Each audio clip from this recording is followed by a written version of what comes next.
All right. Welcome to another special edition of the North Andover Zoning Board of Appeals. Please rise for the Pledge of Allegiance. I pledge allegiance to the flag of the United States of America and to the republic for which it stands, one nation, under God, indivisible, with liberty and justice for all.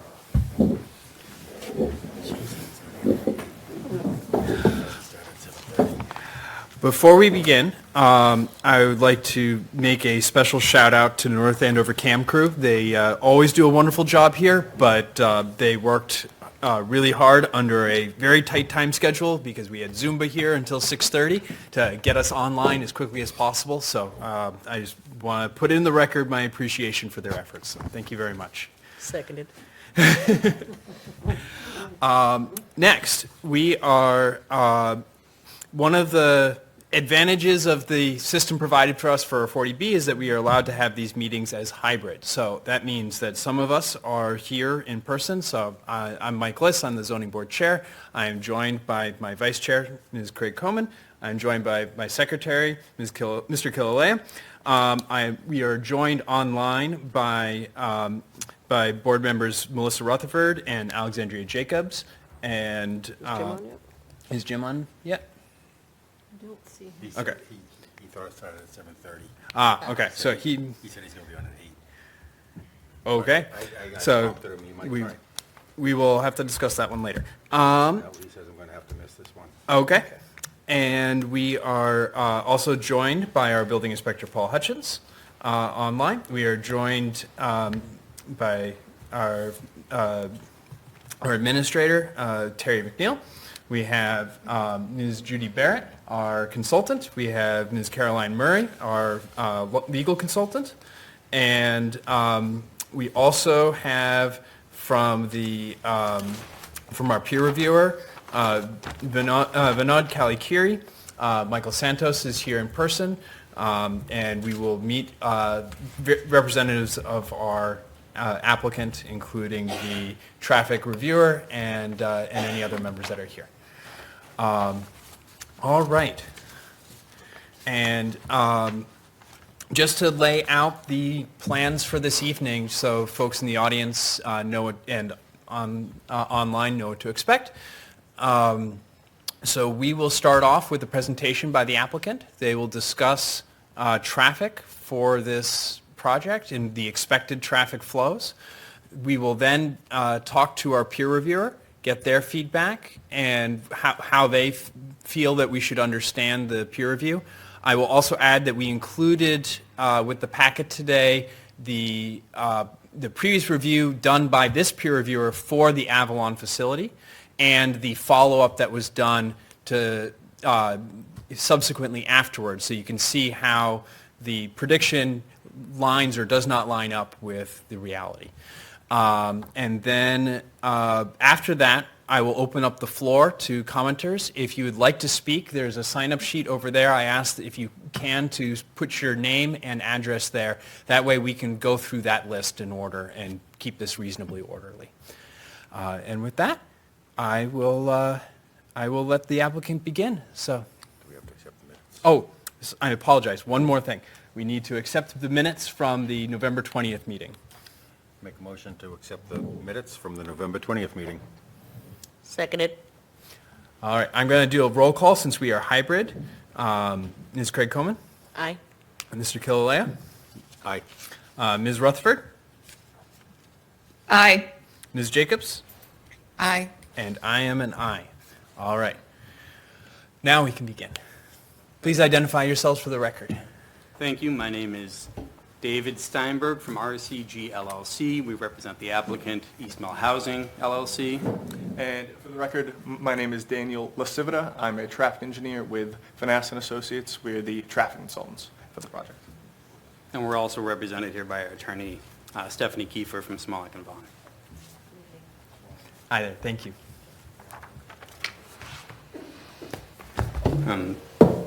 So just to get things started, I wanted to sort of give the perspective on what we're going to present tonight. Yes. And the lay of the land for that, because we did obviously received the peer review comments on the traffic report, but didn't have enough time to respond to everything with the additional data collection that would have been required. So we're going to do our best to walk through the findings of our report and give that opportunity to have that discussion. Be Okay. productive tonight. I think the focus was on traffic. I also provided a bunch of slides about how the parking, shared parking works and why it works. And Yes. I'm happy to go into that after the traffic study. So I'll let Dan start off by digging into the findings of the traffic. Can I just ask, Yep. so when you do follow up on the recommendations from the peer review? Yep. Will those be reviewed again by Yeah, VHB? yeah, so what would happen is, we're engaging VAI now to do the data collection that was requested for that. We're going to have some discussion tonight about what that'll entail, and then obviously we'd go back with a formal response to the peer review, and then could bring it back before this board or have further. Yeah. I mean, I think my plan is for us, after we go through the first round of these, sort of collect what work needs to be done to finish it up, and then we'll, based on the volume of that and the topics that we're doing, we'll plan out a subsequent series of meetings. It may be one meeting if it's small, and it may be multiple meetings if it's large. Okay. But the peer reviewer would be reviewing the follow-up. Yes. Yeah, VHB will be that was reviewing my main VAI's question. follow-up. Yes. Yeah. Yep. And I can certainly talk through that as well tonight. Do I have the ability to do the slide deck, or is that all on you? My apologies in advance then. Let's not topple the 10 US tax. You can jump forward a couple. I believe the next one is just a...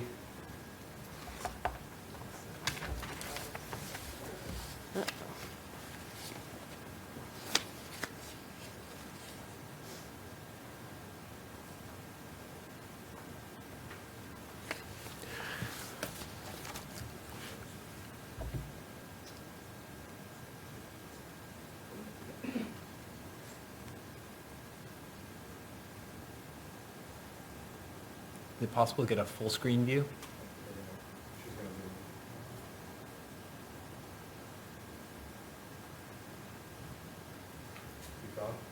Yeah. Scroll down.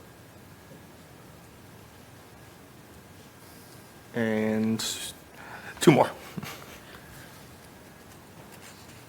That just kind of shows the site. All right. So as David kind of briefly talked about, what I'm going to be doing today is just essentially giving a high-level overview of the traffic study or the transportation impact assessment that we prepared in October of 2025.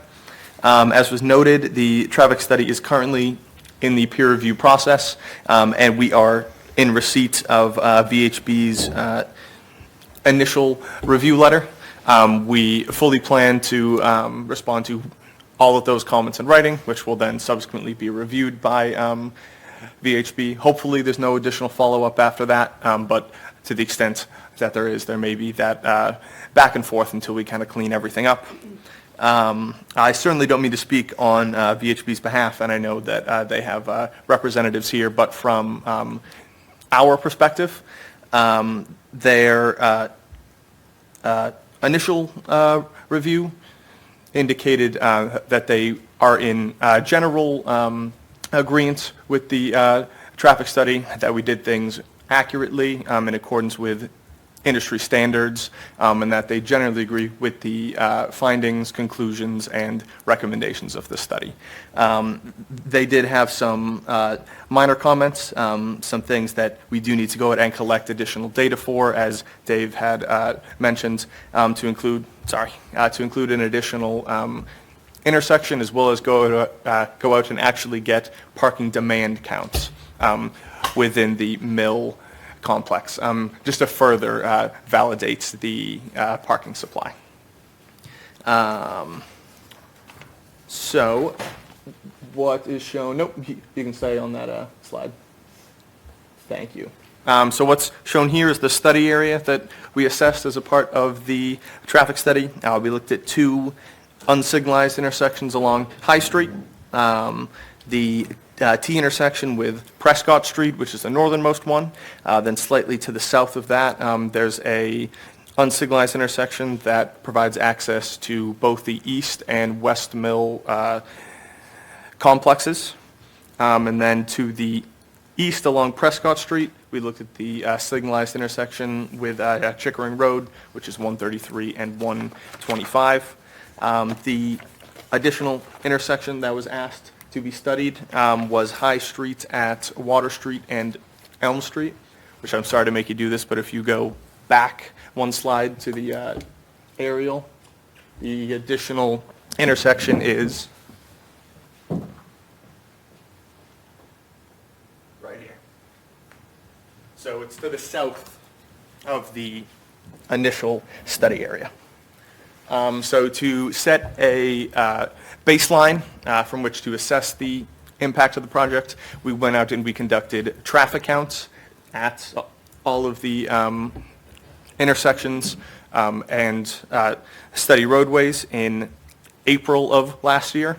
And they were conducted when schools were in regular session, so it wasn't during April vacation, which, as I said, became the baseline of our assessment. In addition to those initial traffic counts, we also reviewed safety for vehicles, pedestrians, bicyclists, all users of the roadways at these intersections and along the roadways. And based on a review of the data that was available at the time, we found that there were no specific safety deficiencies that were identified. All of these intersections had crash rates that were below the average crash rate for the area. And one of the other things that we were asked of through the peer review process was to expand that review period for the crashes to include 2022 crash data, which has since been published and finalized by Mass DOT since we published this initial assessment. So we'll expand it and look at that additional year of data and see if there's anything within there that would indicate some kind of safety deficiency. If you can go 2 slides down now, please.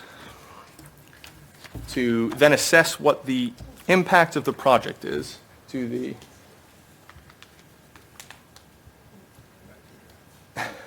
to assess what the impact of the project is on the transportation network.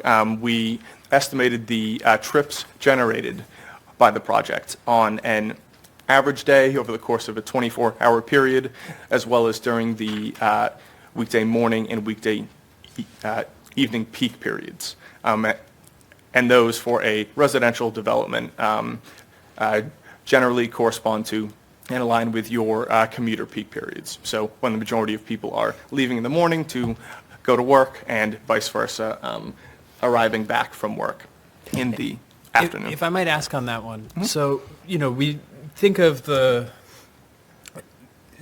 that's sort of the average of the peak period, which is kind of a funny term, right? But it's like on a typical day, the peak would be this. How much of a standard deviation is there to that distribution, right? Are there going to be some days where that peak is much lower? Is there going to be some days that peak is much higher? Or is it pretty tightly confined to that, do you think? So as it relates to the peak hour itself, that's a great question. But as it relates to the peak hour that we look at, it's the 1 hour-long period where the project generates the most amount of traffic. Right. So it really does depend on the day, and especially with things now like work from home, right. Things of that nature, where I know my office, for example, we work from home on Tuesdays and Thursdays. So right. For my specific office, there's a lot less traffic leaving on those days. So it really depends on the use and depends on the it really depends on the use. That's something I can look to kind of get you as we go further. Yeah, because I guess the way I'm sort of thinking about it, right, is that, for example, on High Street south of East and West Mill driveways, I know you'll get to this data a little bit later, but it's about 70 trips that we're adding, right? Yep. And so does that mean that really it'll be almost every day will be between 60 and 80, or does it mean that there'll be some days that are 120 and some days that are 20 for that peak? But yeah, so that's just sort of what I'm trying to feel out. Mm-hmm. I can tell you based on those numbers, it will absolutely be closer to anywhere between the 60 and 80 range Okay. rather than the 20 to a 120. Gotcha. There's not a significant amount of deviation as it relates to these peak hour numbers. Okay, so what we did to estimate these numbers was we used trip generation statistics published by the Institute of Transportation Engineers, or the ITE, who are the nationwide standard from which to generate these estimates. They take in a whole bunch of data and publish statistics from real studies conducted at similarly operating facilities for a wide variety of land uses, multifamily housing being one of those. So based on those estimates for the 296 dwelling units, we would anticipate that on an average weekday, the project is expected to generate a little over 1,300 vehicle trips over the course of a 24-hour period. And it is important to note here that a vehicle trip is a one-way trip, so a vehicle that leaves in the morning to go to work and arrives back home from work in the afternoon, or shoots out to the grocery store and comes back, counts as 2 trips. So 1,320 vehicle trips is 660 plus or minus vehicles that leave and enter, or vice versa. With our peak hour estimates being anywhere between 110 to 120 vehicle trips, so once again 55 to 60 vehicles. And it is important to note that for these peak hours, this is not the total amount of traffic that leaves or exits the facility during any given morning or afternoon. This is just the hour where it generates the most amount of traffic. So that's one of the most common questions that we get is, how can you say the facility is only going to generate 120 vehicle trips during the morning? Well, it's not. It's going to generate more than that, but outside of those peak hours. So if we say that the weekday morning peak hours between 7 and 8 a.m., between 8 and 9 a.m., maybe it's going to generate 100 vehicle trips or something of that nature. So we really look at the peak of both the project as well as the roadway, and then essentially create a worst case condition that has the most vehicles on the roadway, and then we add the most vehicles from the project to create that worst case scenario. Then, to do so, you can go to the next slide. Thank you. We distributed the project-related traffic through the study area, as you see here. We did send 60% of the traffic down south towards the High Street, Elm Street, Water Street intersection, which was, as was noted, the reason we were asked to also study that intersection to make sure that things operate there acceptably. And then once we dispersed this traffic, we added it to a no-build condition to establish a build condition without and with the construction of the project, to essentially define what the impact of the project is, as well as to make sure that these intersections and these roadways have the capacity to accommodate that additional traffic. Through all of our analysis, we found that they did, that all of the movements at all of these intersections, the Water Street, Elm Street, High Street intersection notwithstanding, because we haven't studied it yet, do afford sufficient capacity to accommodate the additional peak and non-peak hour traffic generated by the project site. Yep. So the way you distributed that, is that similar to the ratio of trips you got in the traffic counts? Yes. So really how we developed this was twofold. It was first a look at census data. It's called Journey to Work. So we looked at all the residents of North Andover and looked at where they reported that they worked, and looked at likely travel patterns to get there, whether it's over to 125 or to 495, things of that nature. Then we also looked at the traffic counts that we got at the intersections within the study area. And we were fortunate to be across a very similar, across from a very similar residential development, as well as to be next to one as well. So really, when we developed these, especially at where our driveway is, we looked and tried to make sure that they matched up with the peak hour residential flows of the, what's the company? Avalon Bay residential developments as well. And they essentially also had 60% going south on High Street and 40% going up to the north. So we tried to kind of match that as we developed these. Did that answer your question? Yes, thank you. Next slide, please. This is just kind of a summary of a lot of stuff I've talked about up until this point. If you want to go down to the last 3 bullet points.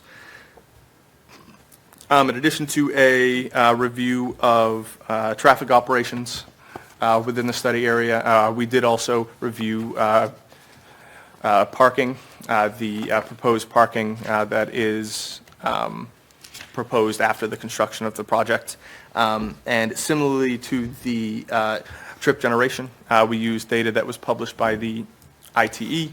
They also do parking demand data, so similar to the traffic counts. They go out and they count the number of spaces at residential developments, et cetera. And then we'll get into parking a little bit later as well. But the outcome of looking at the ITE data was that with the shared parking that is in use currently and has been for years at the mill complex, after the construction of the project, there will be more than sufficient parking within the entire mill complex to cover all of those uses. So then really what it comes down to is just a matter of making sure that safe and efficient access can be provided throughout the mill complex in the event that people from the East Mill would have to park at the West Mill or vice versa.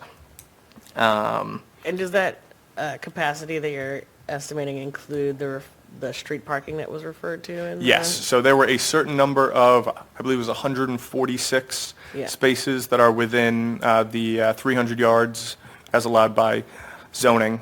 So yes, it does include that. Gotcha.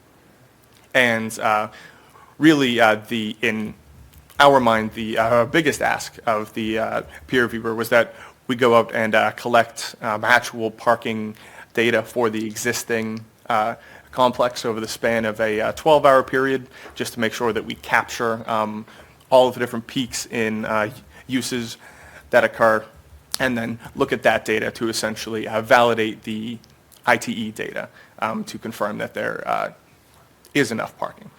So we will also be going forward and doing that.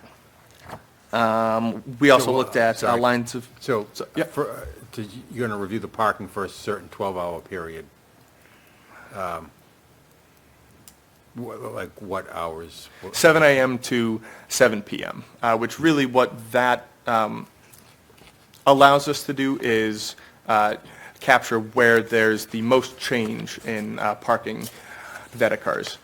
Because with shared parking between a commercial and a residential uses, the residential parking is obviously there overnight. Then as the residents leave to go to work, the people working in the offices or that want to go shopping or that go to the restaurants and things that use the Well, that's shared what I was parking. getting at. So the restaurants were sort of busier sort of in the evening, so I didn't know if you'd capture those hours. when That the is the rest- goal, When the yes. restaurants are active. 7 sounds a little early, but, So maybe look at pushing it a little further afterwards is what you'd Yeah. be saying? That's something we can certainly go and look at. 7 to 7, it was just recommended by the peer reviewer, but maybe that's something we can extend a little further in the evening just to make sure. okay.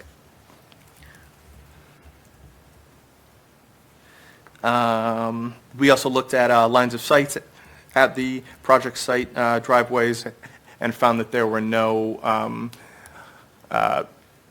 blockages that limited sight lines for the intersections to operate in a safe manner. Something VHB did ask was to just essentially show those lines of sight on a plan, so we will be providing that as well. And then essentially summing up, we So, use... sorry. Yep. On the sight lines. Is there any kind of sign for this apartment complex that's going to go up? Because sometimes we find out, there's not a sign there now, but you put a right. sign up and it impacts your sight lines. That I cannot speak to, but I can tell you our recommendations are to put nothing within those site triangle areas, which that's really what the intent of the plan is that was requested by VHB, was to show on the plans and say, okay, nothing can go within this area that exceeds 2.5 feet in height, such that would block sight lines. So that's really the intent. Okay. To be able to guide the project. Correct. Then we used everything that I've just talked about to come up with a series of recommendations as they relate to site access, circulation, things that were used to develop the site plan before you, recommendations to not restrict sight lines, things of that nature, as well as to go back to what I talked about and make sure that safe access can be provided throughout the mill complex. We did recommend that a flashing pedestrian beacon, a rectangular rapid flashing beacon, or RRFB, be installed at the existing crosswalk that's just south of the two driveways to the mill complex. There's sidewalk bump outs there, which help to shorten the length of the crosswalk as well. But we also recommended installing that just so there's that additional measure of safety, especially at night, to be able to notify motorists. Yeah. And with that, my part of the presentation is done. We are going to go into parking unless anyone else has any questions at this point. I have one, and this is one that you may not be able to answer in this meeting, and it may be part of a follow-up that we have later, if we're going to kind of do that anyways. So as part of our investigating a little bit into this, we looked at the review the traffic review that was done by VHB, our peer reviewer for Avalon. So they were representing Avalon in that case, and they provided an estimate in 2019, and then follow-up studies have been done in 2023 and 2024. And so it's a nice test case because it's nearby, it's similar streets. We can sort of think about it in those contexts. And I'm not going to dive too much into the methodology because it's not your study, and it's not really important for my question. But looking at that, what we end up with is the total trips is actually pretty similar to what was estimated. It's about maybe 6% higher. But the peak trips are a bit higher, and so it's more like about 30% higher. Mm-hmm. And so I guess my question for you is, if we were to accept that as an upper bound, right? If we say, okay, the worst case scenario might be that your estimates are underestimating a bit, and that it would go up by about 30% higher than what we expect at its peak. You have some quality of service estimates. You have the letter grades and things like that. How would a 30% increase on those peak hours impact those ratings, right? Are there going to be, do some points, does it sort of mostly get absorbed and it doesn't cause too much additional stress? Or if that happens, does it create some significant pain points? And would additional measures be recommended? Right. Yeah. That is, you are absolutely right. That's not something I can answer at this point. I can certainly follow up on that. Something I will note, as it kind of relates to that, is not having run the analysis, going back to the level of service grades, which are essentially like school grades between A and F, with F being failing. Most of, if not all of the movements at these intersections operate at level of service C or better, and level of service D is really what's defined as the limit of acceptable traffic operations. So my judgment call right now, which is not founded in any Empirics. fact or anything of that, right. Was that there would be sufficient capacity to accommodate it, Okay. but that's certainly something we can go and look at, just essentially bump the numbers up, et cetera. Something I will note about, and I did see the two VHB, or the three VHB studies. Something that I didn't dive too deep into was the methodology that was used then. Sure. especially back in 2019, we used previous versions of the data published by the ITE, which has since been updated, I believe, twice since then. Yeah. And something that they do is essentially get rid of the older data in favor of newer data that's been collected. Yeah. Well, and I think, I think you and I are probably both willing to accept on faith that they did it to the best standards that were available at the Absolutely. time, right? And likewise, I would assume that if we zoom ahead 5 years and look back, they will similarly update that data, right? And so the studies that we do now are likely to have the similar kinds of limitations going forward, that data will come in, we will be able to revise our things. And so for me, it's just, like I said, it's more of setting an upper bound of, right, like, given that we are doing the best that we can and we are understanding the best that we can, the actual outcome can deviate.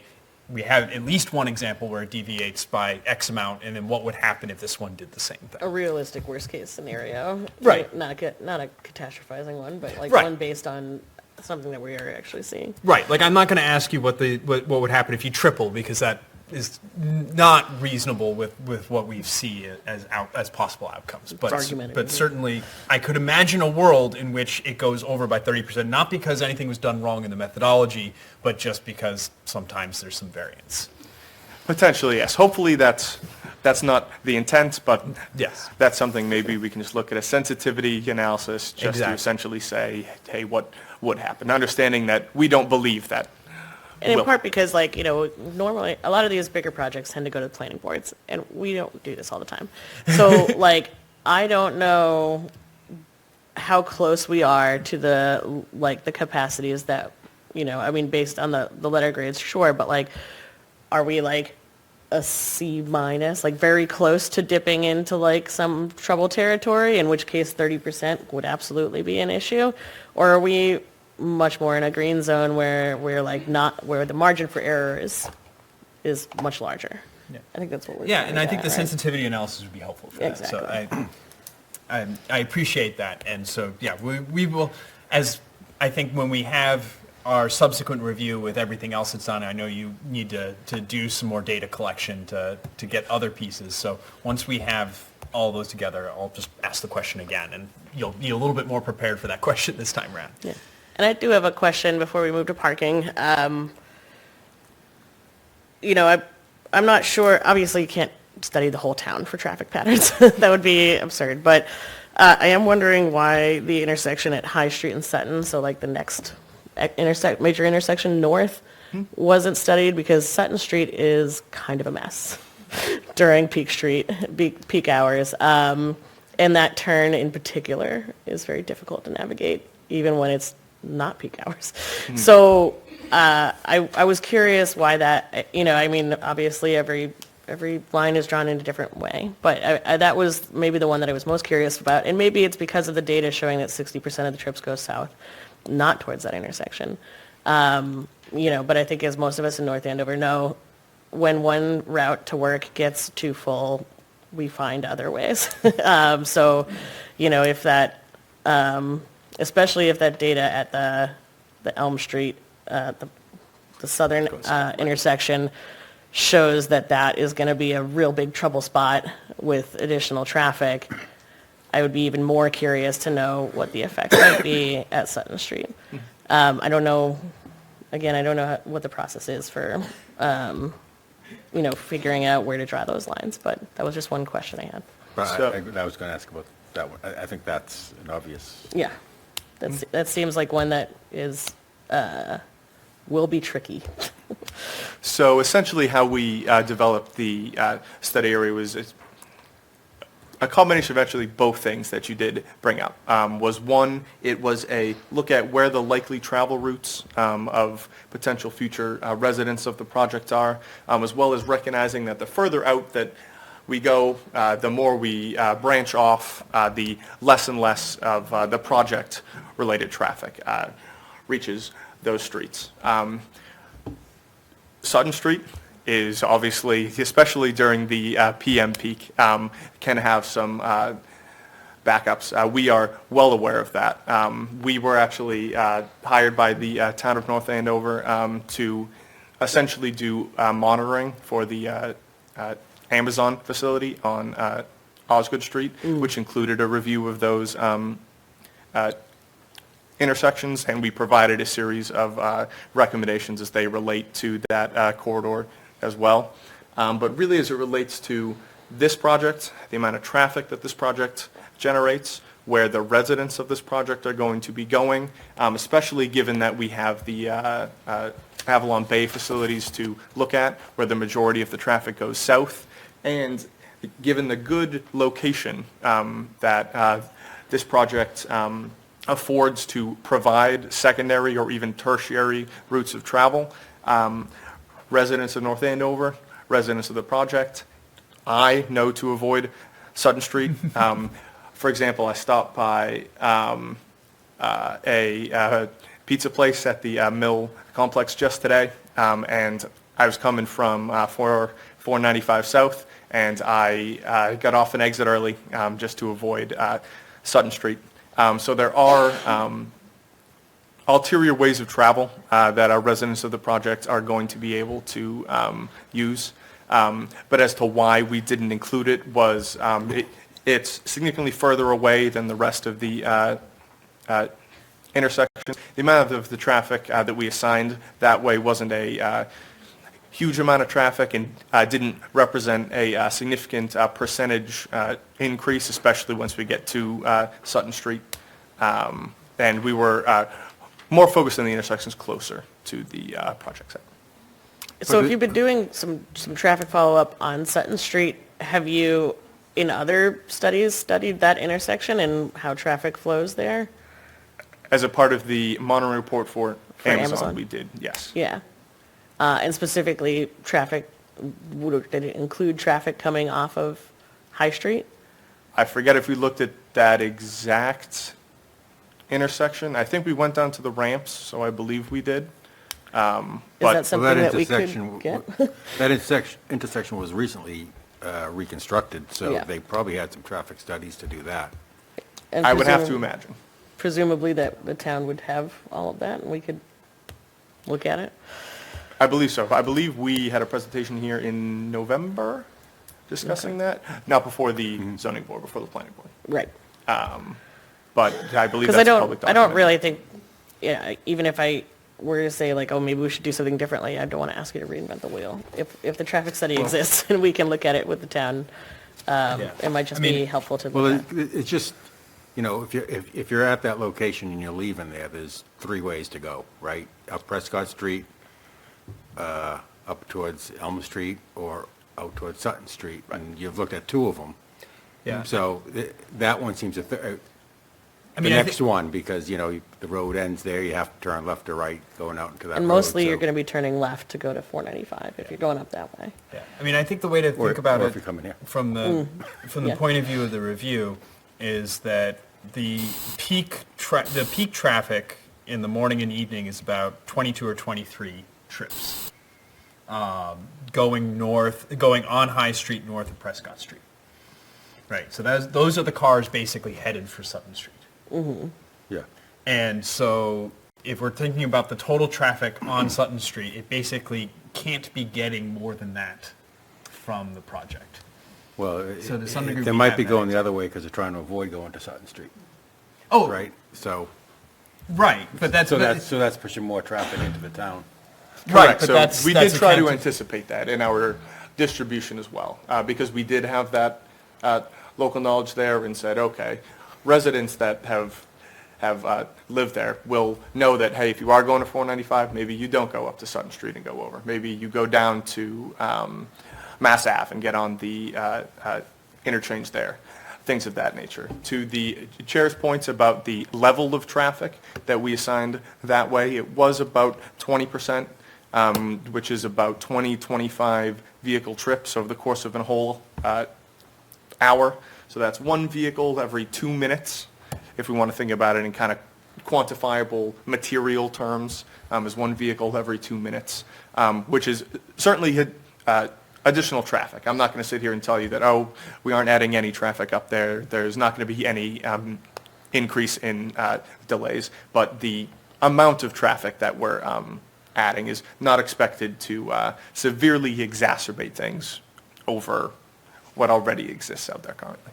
Yeah, and I think, once I saw that it was 20% going north, I think I understood that that was probably why that intersection wasn't included.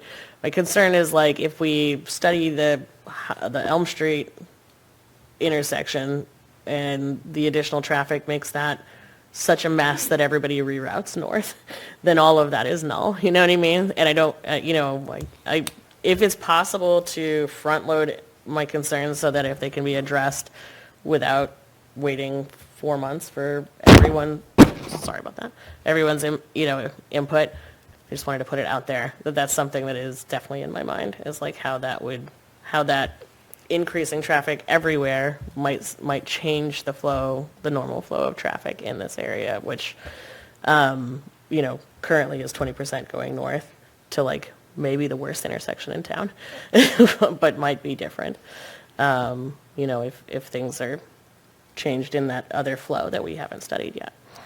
So we'll Certainly. That's something we can take a look at. Anecdotally, I will say this, as I was eating my pizza, I was looking at that intersection, knowing that we'd be coming up onto studying it. And as of today, I was out there during the peak periods, and there wasn't anything that looked to me to cause alarm, but we will certainly be actually going out there and looking at that as we go further. Were you out there at a time when the Amazon shift change was occurring?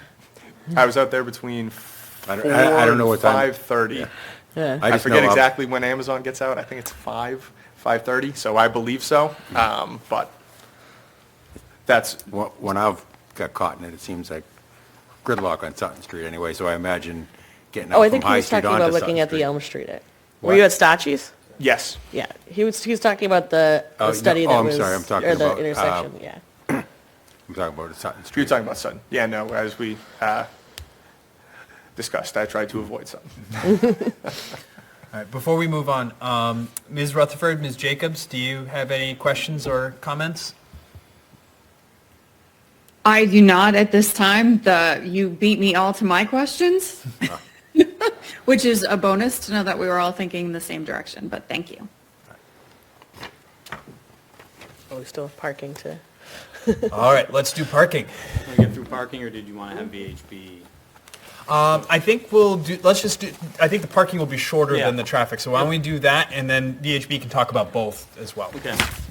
And I know I've included a bunch of numbers. I don't have to go through every single one of them here. The big picture to start off is that the Mill Sub-District has had this shared parking approach through special permit since we got started with the mixed-use approach on that site. And I list on this first slide exactly what the ratios are now, which is that it's still vast majority daytime parking on these lots. And so as we've been converted other parts of the buildings to residential, we have generally not been asked to add more parking every time we do that.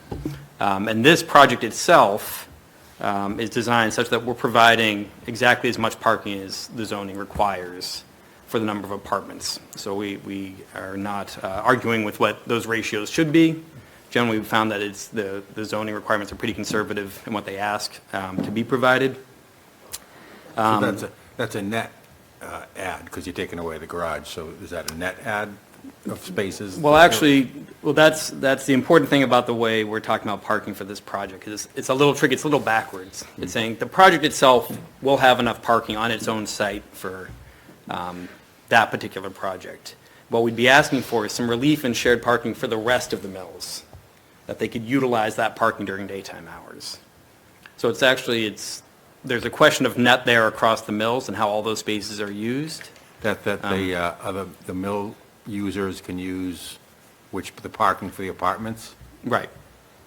in the garage, isn't that mostly in the garage? It is mostly in the garage, but we can talk about how much would be used and what our experience is. So I'll walk through some of that and we can come back to that, I think, because it's a little tricky to get your head around, but we've been observing it for 18 years now of how it functions. And we don't, and when we're talking about what the mills use, while the Avalon Bay apartments are in the same complex and are on the sub-district A that has some other shared parking principles that cross over parcels, we only include in our analysis the lot that we share with Avalon Bay, which was added to their project, which was 103 spaces that our office users use during the day and their residential residents use at night. And that's one of the lots that functions in that way. As was brought up before, there are in the zoning code relief for adjacent parking on streets, which do function especially for the restaurants and for visitors to the complex. People park the closest they can park. And you can see, if you can go to the next slide, Terry, we've got parking lots all around the campus, and mostly the most local parking is what is intended to serve the most local building. This site, if you can keep scrolling down a little bit, Terry, we don't even show the entirety of the garage site here, but is the most remote parking. It essentially functions as the overflow for the mills during the time when we get more toward peak parking times. And people are forced, one more row out, eventually up into the garage. We are going to do, some extra counts, as Dan had mentioned, but I will say we do counts. Our own staff has been doing counts. We've been documenting those more formally over the past year or so. So we have a pretty good sense of what the peaks are. It's very similar to what actually VHB found when they showed up, which is that there's about 100 cars that park on that lot entirely at any peak time out of the 700 spaces that are there. And so at full capacity, which the mills are now, we're about, we've been 90 to 95% occupied on commercial space probably the last 10 years almost, which is very high for the region, not what we'd expect, but we've been that high, and so we have a pretty good sense of we're at peak. It's harder to get beyond that, occupied beyond that. And even when you talk about, a lot with 1,000 spaces, a 5% difference is, it's 50 spaces every time if there's any change in occupancy.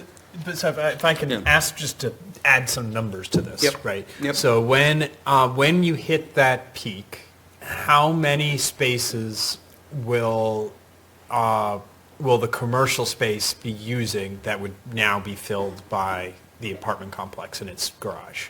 So the new complex, as it will stand with its 497 spaces, our observation, and this is not counting how many empty spaces there might be on the rest of the lots, is that at its peak, about 100 users are using that lot 3, so the surface and garage parking combined on East Mill now. And peak time. This is obviously, this development is not mixed use, so you're not Right. adding commercial space. Right. Do you have any reason to anticipate that the number of users of the commercial space would change? I know you said you have high occupancy, but different occupancies can have different levels of use. Yeah, I think we wouldn't expect that, just from the way the buildings are programmed now. There's sort of natural uses to different parts of the buildings. You're getting storage and basement type spaces, you're getting office and upper floors, you're getting retail restaurant on first floors. Those mill buildings are what they are at this point. And I think we, as the owners of the property and trying to keep those tenants happy, would always want to make sure there's a cushion. So when we talk about shared parking, we say, well, yeah, it's a peak of about 100, but if we needed 200, could we get them in there? Right, and so we have, the garage provides us with 400 extra spaces beyond that first 100 that we could start to utilize if we start to get pressure on how much parking is available during the day. Well, that was going to be my next question, which is that, okay, so 100 is sort of the peak, but is that the 90% peak, the 1%, the 99% peak, right? Like, in other words, how many days a year would be substantially higher than that? Oh, well, Right. the data that I have just from last March till now, Yeah. I think, so treating the garage alone, we had one day over 100 spaces inside the garage. Okay. And that was a snow day when the cars weren't on the surface lots as much, so it's Okay, it's so very, that's- very rare that we'd, be So well it's over 100. more like an actual peak, not an average peak with a lot of standard Yeah, deviation. yeah, I think that you're combining some lots, so I don't want to overstate it. Like, we know Right. we're going to need some parking. So Yeah. we're trying to Right. be realistic, but Right. say, the actual peak at any peak time might be 150 total between the surface lot and the garage. Okay. I'd 'Cause put it that the way. reason But I'm it'd be asking rare, is it'd be that, rare. if you told me, like, okay, well, 90% of the days will be below 100. Yeah. But Oh, yeah. there's like 5 days a year that it'll be 300, right? That would be a significant stress. And so even though it's only 5 days, it would be 5 awful days Right. that people will remember forever. Right. And so that's, I just wanted to get a sense of that. And then, and I'm trying to remember, what is the relief number that you want? Because, right, there's the peak measure that you have, and then there's the relief number of what the zoning would require for all these facilities if they were independent of each other.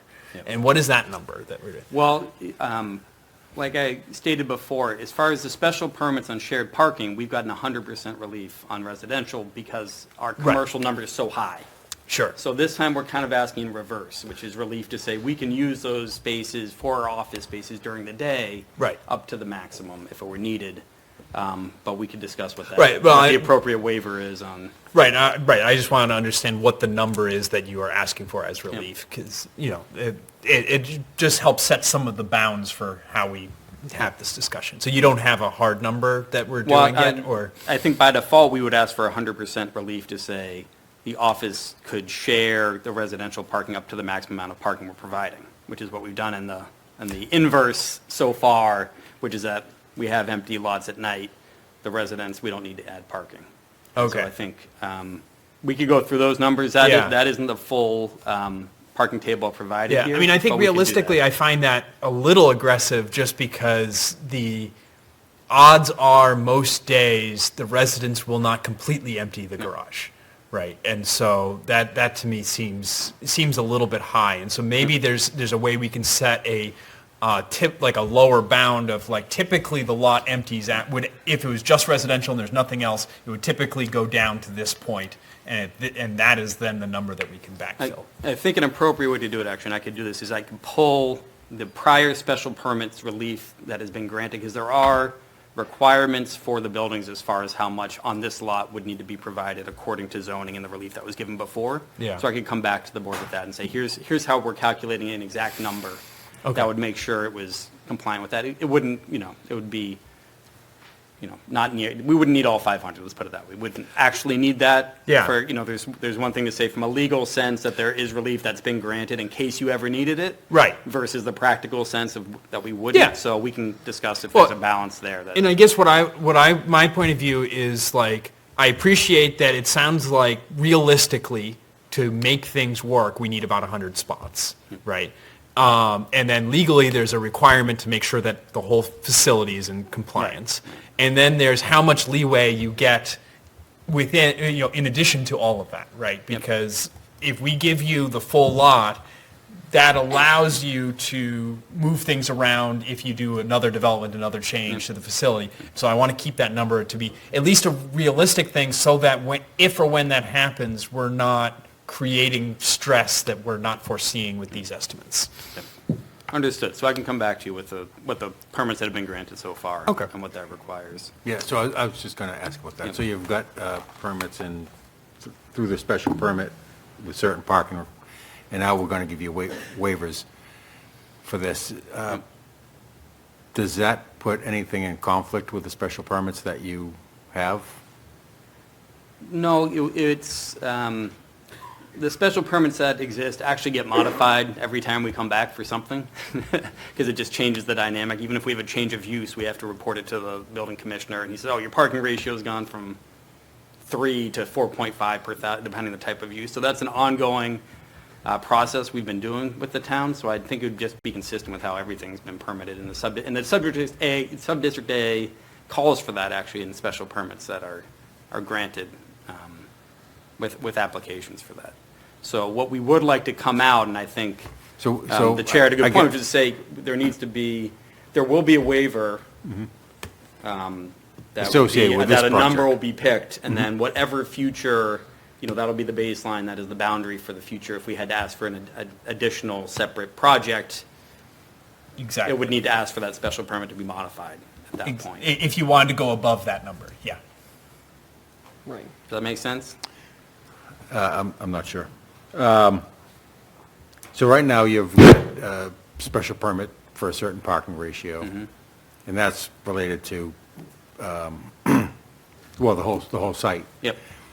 But this 40B process is just for the apartment building. Right. So we can give you waivers that are related to this, but I don't know how that impacts the existing special permits for the balance of the site. Yeah, I Right, think because we- they have to be, in the sub-district with the multiple special permits, we'd line those up. Stephanie, you want to? Yeah. And if I may. Please come to the microphone and identify yourself for the Stephanie record. Kiefer from Smolik and Vaughn.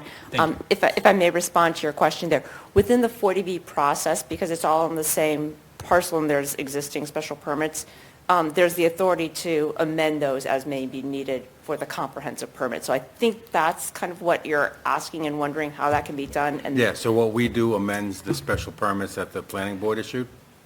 correct, as part of your, because you're acting as the comprehensive permitting authority, so you have the authority that the planning board would otherwise have to amend that. So within the comprehensive permit review process, you have the authority to amend, and if there's an additional, adjustment or waiver required within that, you have that authority within your 40B authority here. Does that make sense to you? Yeah, essentially. It's a little bit to wrap your head around, We but may be overriding or modifying what the planning board has previously issued. Correct, because otherwise, if you were outside of the 40B Even though context- it's even though if it might be for the mill properties. Correct, because well, it's all with- one property. It's all within the same property, correct, yeah. But to be clear, the only part that we would be addressing is the fact that this current parking is part of the special permit for other buildings on the complex, right? We're not like amending permitting for like building H way over there, or whatever that is, or like the furthest buildings. Like it would be like just the ones that would pertain to that Well, parcel. we are modifying it in the sense, and I'm just verbalizing so you can tell me if I'm missing it. I don't mean to be explaining it for you.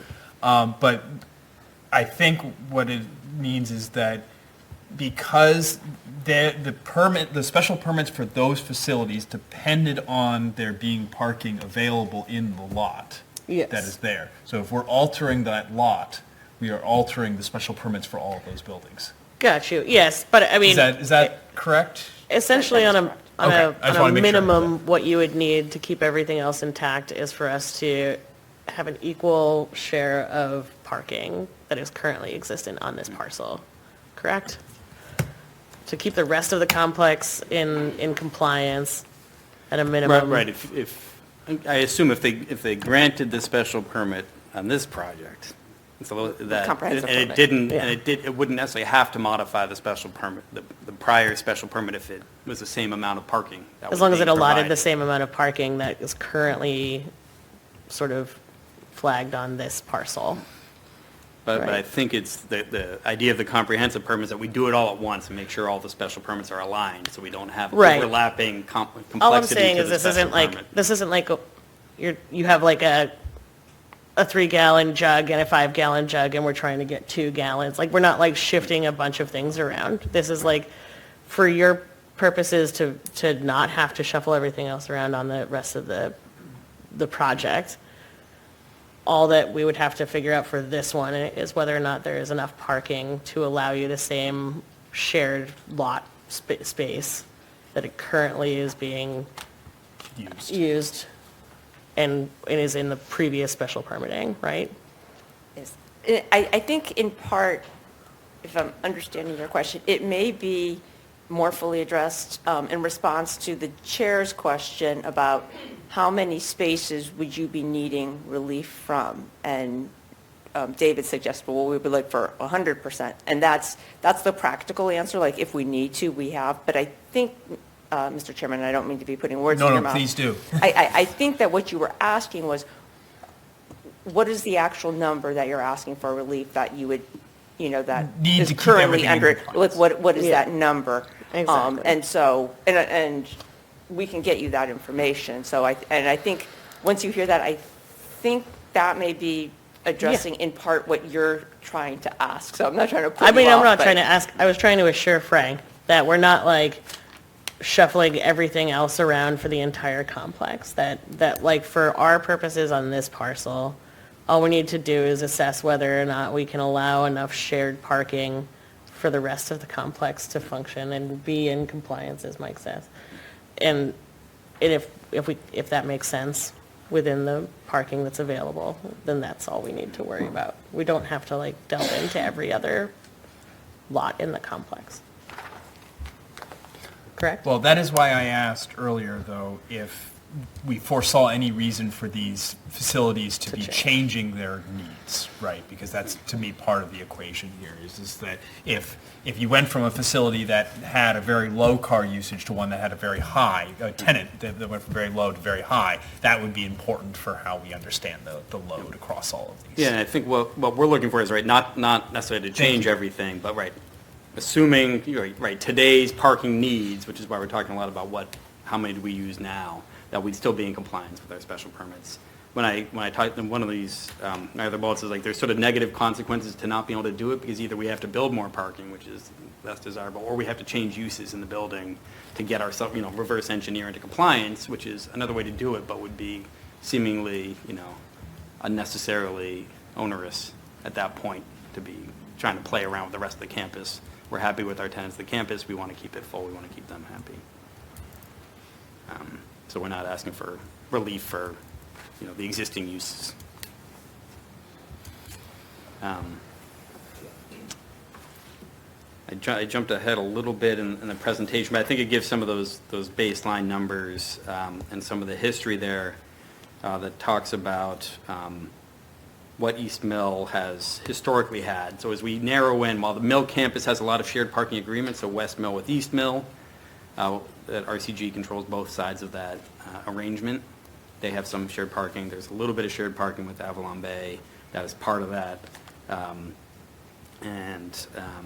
Is that, RCG controls both sides, but are they separate entities? Could one be sold and the other not? Yeah. And might some of those agreements go away, or? Yeah, so exactly. They're two different ownership groups. They're separate entities. One could be sold independently of the other, for sure. So there are written arrangements between those parties that for now we can control. So my point about being able to modify now what we have control of all sides is certainly within our reach, and we work with both sides. That's always a possibility, so we try to make sure all our paperwork's in order for that, and that'd be similar to what we can present on who's got what special permit for what use. But at the same time, we can work with both sides there to make sure there's mutually agreeable arrangements if we have to accommodate this new building. Okay. And part of that is who gets to park where and which lots, because some lots are preferable to others, and there's different. We can see when there's a third party, counting of the lots and what pressure's on the lots. But if you made those agreements now between the two entities, they would survive if you Right. sold it, so that we wouldn't run into that problem Exactly. after a sale. Exactly. Ms. Rutherford, Ms. Jacobs, do you have any additional questions or comments that you'd like to make?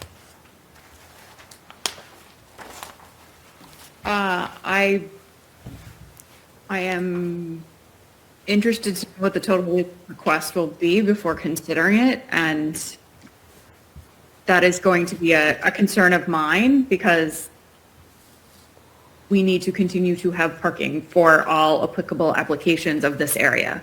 So I'm not enthusiastic about relief, depending on what it sits at. But otherwise, no questions at this time. I agree with Melissa on that as well. All right, anything else from the board, from the rest of the board? All right, anything else before I let you both go? I'll just double check if there's anything, but I think we got through it all.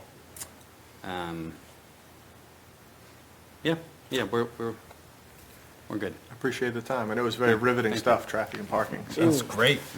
All right. Thank you both so much. Please stick around just in case there's any follow-ups, because we'll have VHB, and then we'll have some public comment, and then I'll give you guys an opportunity to come back and talk after the public comment so that we can wrap up on that a little bit. Good. Thank you. All right. Thank you. All right. Mr. Santos.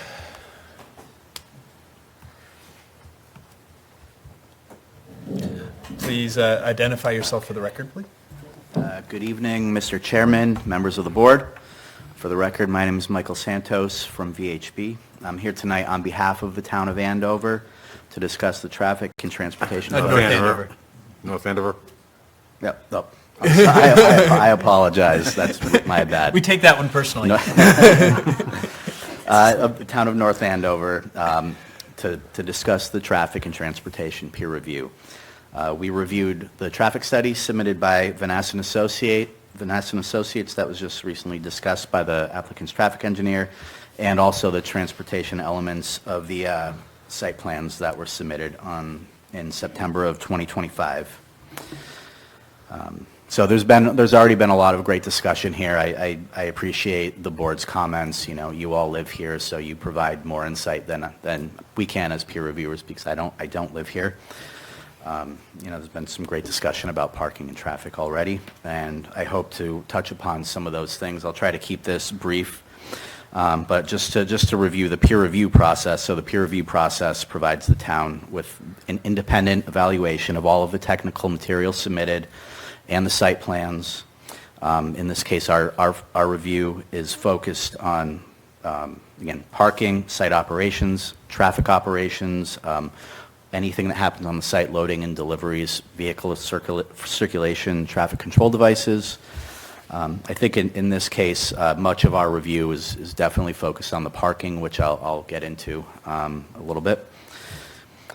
It's also to verify that the analysis conforms with industry standards, that the methodology is appropriate, that any mitigation measures are also appropriate to mitigate any project impacts or deal with existing safety issues,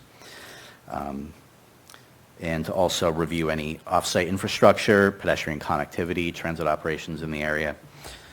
So again, to keep this brief, I'll focus on the key summary points of the peer review. We did submit a fairly lengthy peer review. We like to be thorough with that. I'm not going to go through all of the points where, you know, we agree with the applicant or, you know, we're in agreement with what they did. So I'm just going to focus on the key summary points here, which the applicant's traffic engineer already discussed. So the traffic study reviewed 3 intersections: High Street at Prescott, Prescott at Chickering, and High Street at the Mill Complex driveways. We did look at the distribution of traffic, noting that, you know, they're expecting 60% of the traffic to go to the south through the 4-way stop at Water Street and Elm Street. So we did ask them to review that intersection. I know there's been some discussion of reviewing Sutton Street as well. I think that's a really good comment, and if there's some historical data from any traffic monitoring reports, that's something that I think would be helpful for the applicant to provide as well. Yeah, can I trust you to talk with them? Because it sounds like VAI has done some of that work with regards to the Amazon facility, so they should have some of that data. Yes, so yeah, I was taking notes, and we can coordinate with the applicant on, you know, adding a few of these items to the peer review so they can come back with a comprehensive response package that responds not only to our comments, but to your comments as well. Excellent. So the big part of our peer review was focused on the parking. So as, you know, was just discussed, there's a lot of shared parking on both the east and west side of the Mill Complex. We did do a site visit on Tuesday, December 16th. I was out there around like 2:30 to maybe like 5 o'clock or so.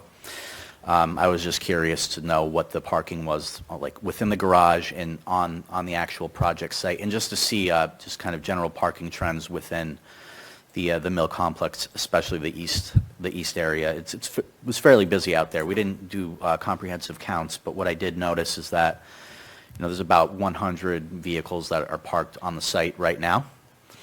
The traffic study did provide a parking demand evaluation for the entire Mill Complex, but that evaluation was based on what we would call parking demand projections based on ITE data. Similar to trip generation, they also provide parking generation numbers for various uses, for residential uses, for commercial, restaurant, office, so on and so forth.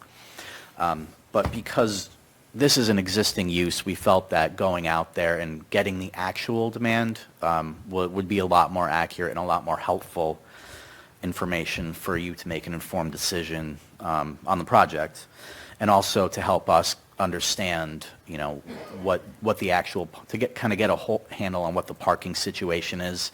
That's not based on projections, but based on actual data. So we did ask them to do that. I do appreciate the comment about extending the hours. When I was out there, there's, a few restaurants that were fairly busy out there that, obviously those parking demands extend beyond 7 p.m. So again, the parking count they should capture activity throughout the day when, parking demands are, at their peaks. So I think, 7 a.m. is probably good. So we can nail down the exact times. But 12 or 14 hours is probably a good time. Residential parking peaks overnight. A lot of the commercial peaks, during the day. Some of the restaurants peak during the evening. So you have all of these different uses with different parking demands and different distributions throughout the day. So I feel it's important to get a handle on what the actual demand is. So that's kind of the big request that we have for them. And really, it's just to make sure that there's enough parking on the site. The last thing that you want is to be dealing with, for this project to be built and dealing with a parking issue. So we did have other comments, related to clarifications on things like technical data, just some minor discrepancies in the traffic study. I think that should be cleared up pretty easily. We did ask for updates on motor vehicle crash data just to verify, there were no major crash trends in the study area. But just to make sure that with the release of the most recent data, there's nothing that's new that we should address. We did review some of the site plans and provided some minor recommendations to incorporate into the site plans related to traffic signage, just installation of stop signs, just your standard traffic control measures, making sure that there are the correct pavement markings, lane lines. We also did ask if in the site plan there's the westernmost driveway for the site intersects the main driveway of the East Mill complex, very close to the main road. And we did ask them to look at if that could just be an exit only, because there might be a lot of congestion very close to the intersection. So that's something that we did ask them to look at. So again, this whole peer review is in process. We haven't received any formal responses yet. So the way that this generally works is we submit our comment letter, which we did back in December, and they will take our comments and any comments that come from tonight, put together a response memo and submit it back, and then we'll review those responses to make sure that we're okay with it, or there might be some follow up to that as well, and that'll probably be discussed at a future ZBA hearing. So that's about it. If you have any questions on anything else, I'd be happy to answer them. Yeah. Well, I'd like to sort of kick off with a general question. This is more your professional expertise in a qualitative sense more than anything else. Is, in general, how much do these estimates tend to vary from actual traffic outcomes? So that's a good question. I know you asked that of the applicant, and so we can go back to these monitoring studies. So VHB, we actually did the traffic study for the Avalon, and then we did some follow-up traffic monitoring. So we do have some good data for that. I think with residential developments, there's pretty consistent traffic patterns in the morning. We look at the peak morning and evening commuter periods. That's really the highest impact, so that's what we look at. There's quite a bit of data points for these types of residential developments. So if you look at the ITE trip generation database, some uses will only have a few data points, and they're not very reliable. I'd say residential is pretty reliable. I'm just going to go through our 2019 study for Avalon Bay. Yeah. We projected daily traffic to be around 1,200 vehicles per day. That's 600 in, 600 out. Around 75 trips in the morning, peak hour. So that's 1 hour during the morning, and then 94 during the PM. And it was already discussed tonight that the peak hour trips in the monitoring study was slightly higher. You Yeah. mentioned, upwards of maybe, 20, 30% or so. Because we did those studies, I just want to point out that, the Avalon Bay driveways that we counted, we had 4 count locations. 2 of them were for the dedicated Avalon parking, and then 2 of them were for shared parking. So the counts actually include some shared parking. So that may be a reason why they're a little bit higher during the. Yeah, but I mean, that also is kind of what we're going to be doing here, yeah. right? And Yeah. so if that's a reason that it would Yeah. be higher, it might be an indicator Yeah. that this would have a similar kind of It- effect. it could I also be, had a yes. specific question about that, which is that there wasn't a mention of the shared parking in the 2023 data, and I assume because there wasn't any or significant additional traffic that was a concern, but it was brought up in the 2024 data just a year later. I presume there wasn't a significant change in the commercial mix in this area in that 1 year time. So why would it have affected the 2024 data but not the 2023 data? The commercial mixed use, or the shared parking situation? Yeah, I don't have those documents in front of me right now, and I didn't do I have the trip generation from them, so I'd have to get back to you on that. Yeah. Yeah, we can look into that. If you have any questions about those 2 studies, I'd be happy to follow up with you. We'll bring you back later, but And it might be a better question for the developer. yeah. Yeah. And so I guess my next question is, are there, globally, you said you have a lot of data points, so you expect this to be reasonably reliable data. So I guess I would say that we don't expect to have a lot of outliers that are, say, double the peak traffic or something like that. No, I wouldn't expect that. Just my professional opinion, I wouldn't expect that from a typical residential development like this. I mean, this, any multifamily residential development operates pretty similarly. People leave in the morning, they come home at night. Not everybody does, but Yeah. so they're pretty consistent. And obviously, there could be some variation, but they're pretty accurate. Okay. And then, so then sort of trying to set the line somewhere in there, right? This variance was about 30%, and so I proposed, from a sensitivity point of view, that we look at it as that kind of deviation would be sort of the upper bound. And is it, in your professional opinion, is that sort of a reasonable statement of where the upper bound should be when we think about those things? So, yeah, asking for something, what we would call a sensitivity analysis for traffic operations, 30% increase, it seems reasonable. I mean, just as a traffic engineer that's worked on the other side of things, we've done these types of analyses just to, I guess, test out the worst case scenario. Yeah. So I do think that's a reasonable Okay. request to ask. Okay. Yeah, I just want to make sure the number wasn't either way too high or way too low. That as it sounds like it's Yeah, if an you okay said number. 100%, that would not be reasonable. But Right. Yeah, it's within a good range. Okay. I think I'm all set.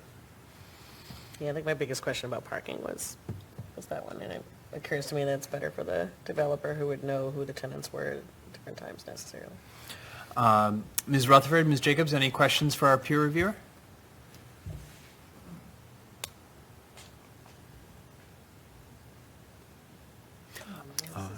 I don't have any questions for the peer reviewer at this time. I expect that when a response comes back with regard to the peer reviewer recommendations or requests for additional information, then I may have some at that time. Yeah. So I'm looking forward to that response letter from our applicant. I guess one last question I have is on the parking. How common is this kind of request that the applicant has made, where they are asking for, it to be shared with the commercial sites in terms of how we think about the numbers? I mean, yeah, how common is that kind of request for something like this? I think it's site-specific. I think an area like this, where you do have multiple uses all in the same area, it makes sense to have shared parking. Otherwise, you're going to have too many parking spaces. Yeah. So I actually do think it's for developments like this where you have residential, it's a nice little area. And I do think that you can benefit from shared parking with all of the complementary uses. So, like I said, residential peaks during the evening when everyone's home, and, if there's commercial spaces, those don't have any demand overnight. So it's, my personal opinion, I think it's a better way to look at these kind of multi-use areas rather than having individual parking for each specific use. Okay. Great. Well, I guess there was one question about the parking. Are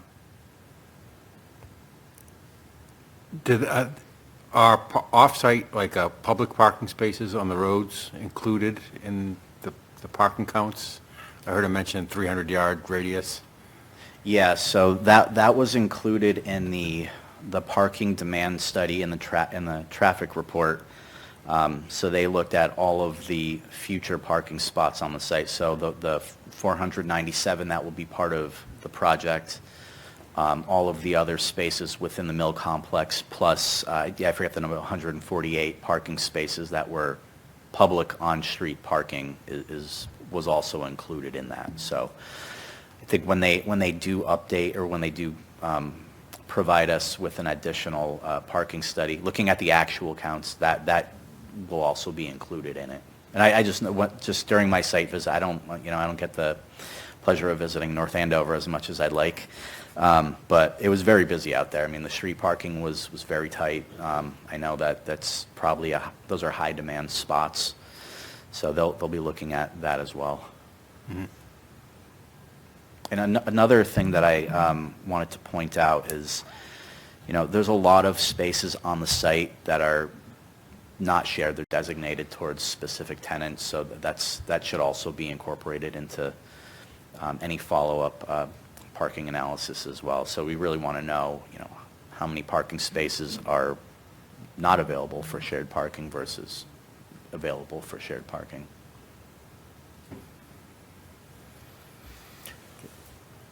All right.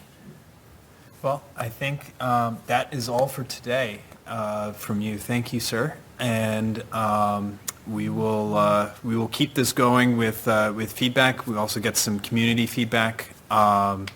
Thank you again. Thank you for your work. Thank you. My pleasure. All right. I would like to thank the folks in the audience for their patience for getting to this point. Mr. Killa, could I ask you to grab the sign-in sheet that's over on that table?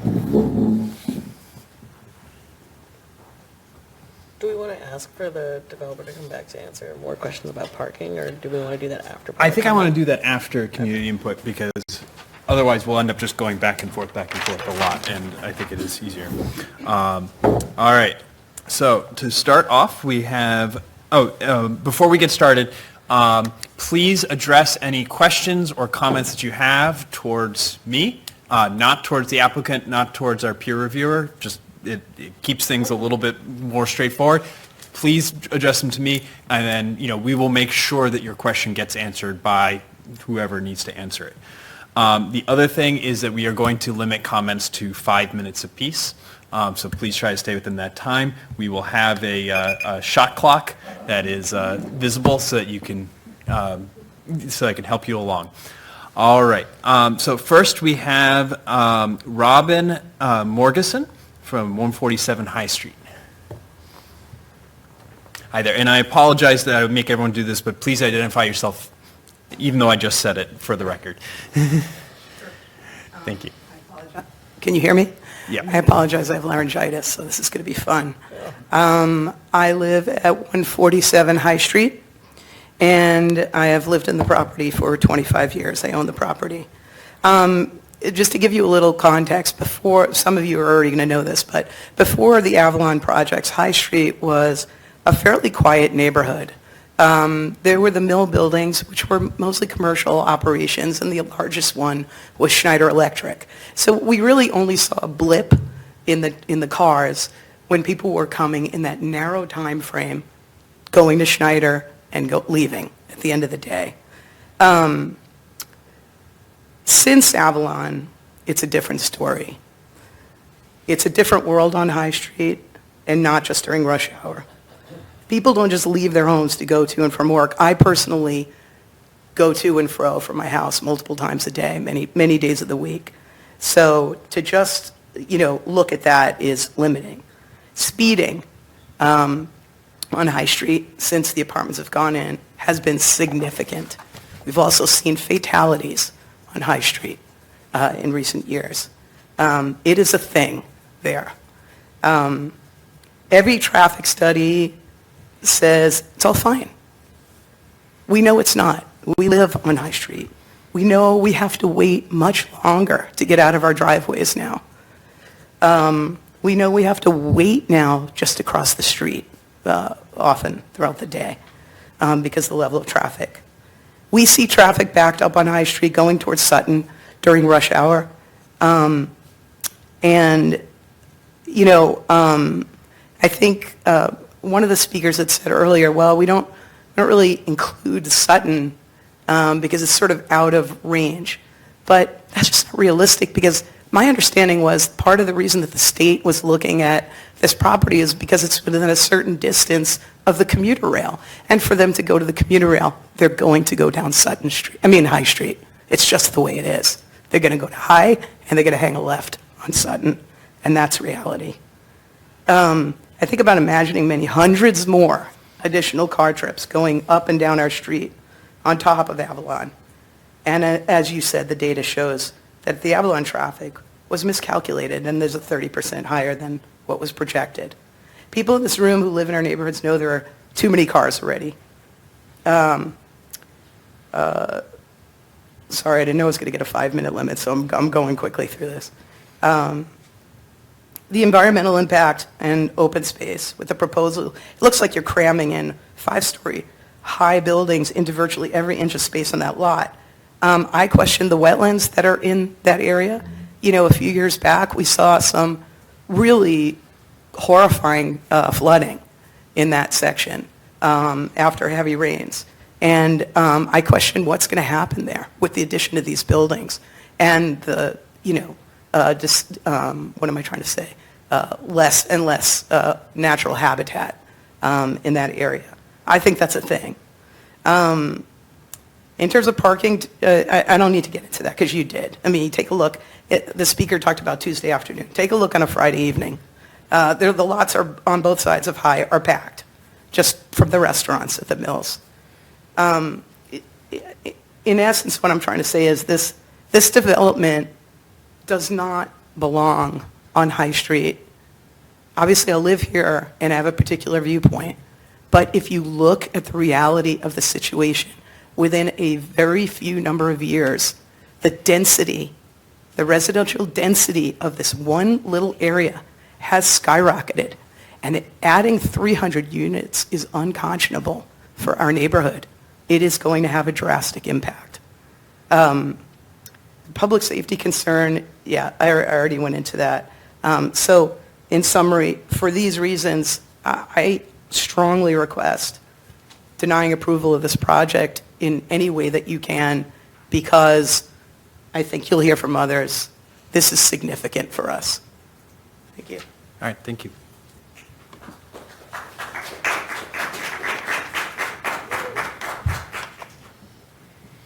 All right, next we have Justin Lusner Jones. Do I have that correct? At 146 High Street.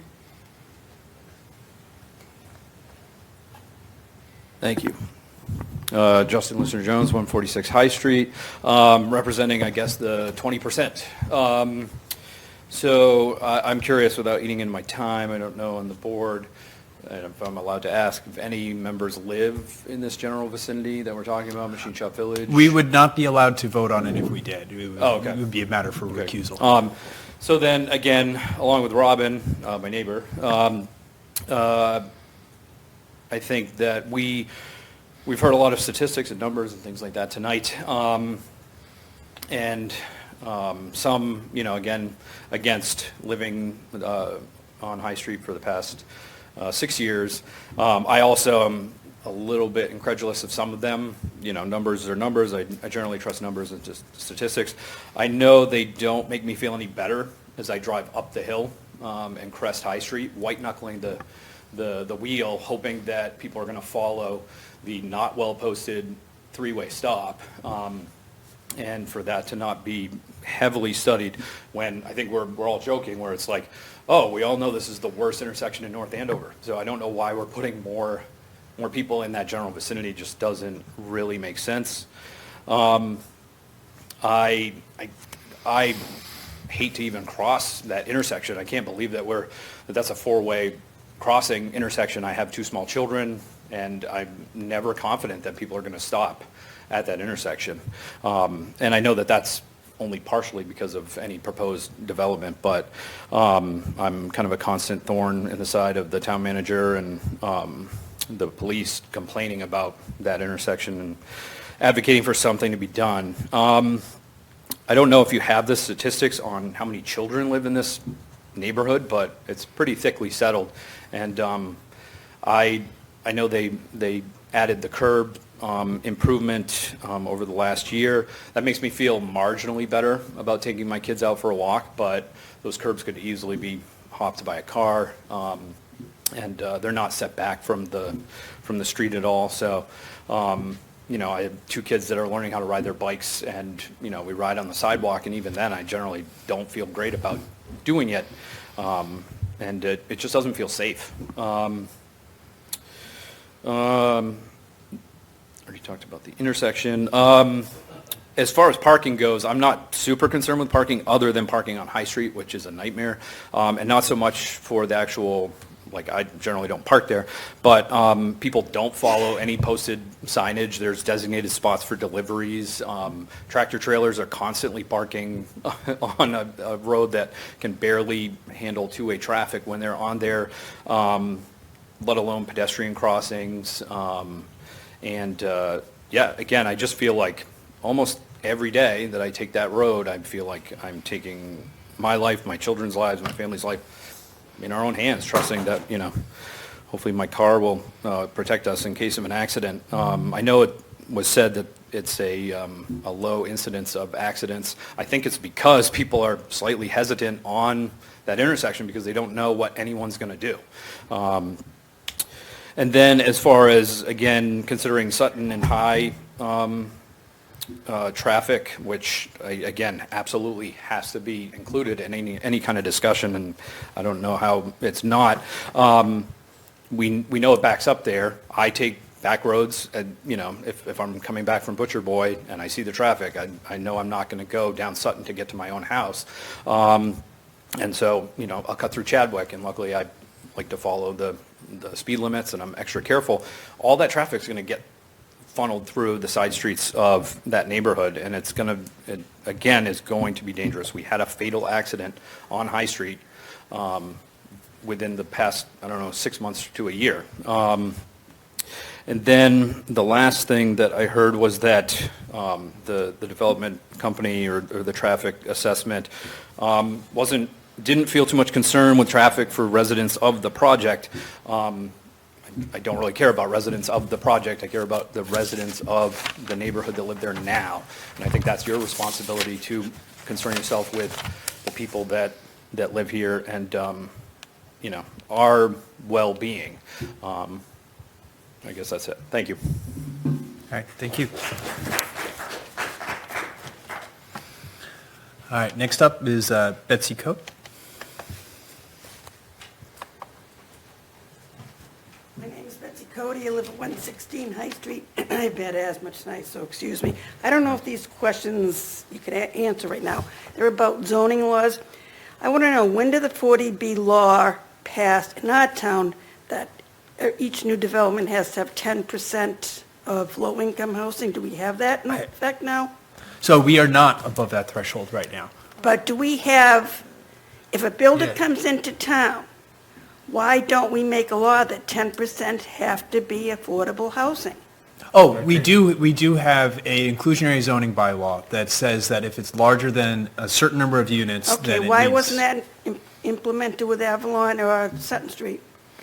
Because it did not exist at the time that Avalon How was long built. has this law been in effect? Let's see, I think it's 2 years now. when did these people come up with, how long have we known that this was in the process? Because I'm a neighbor, and I never knew that was even in the, I didn't think that anything was buildable down there. I heard about it, I guess, my first indication was about August of last year. Is there any way when a big development is going to go in, that the neighborhood should be brought up to speed? I mean, we got, I couldn't believe when this came up. That's disgusting. I mean, those poor people on Prescott Street, I have Avalon behind me, but I have a big backyard, and they're only 4 stories high, and it goes down. This poor lady, she can wave to them from her bathroom. They could go in, probably jump into her bathroom. They should just buy that house from those people. That's not going to be usable land. It's disgusting. And I just feel the town has let us down. I mean, 40B, we've known for years. And this law was never in effect, and now it comes upon us. I'm just glad I'm the age I am. I don't know where I'll be in 5 years. I really don't know. But I'm just saying, the poor kids in the street, you cannot walk on that street. You can't go anywhere.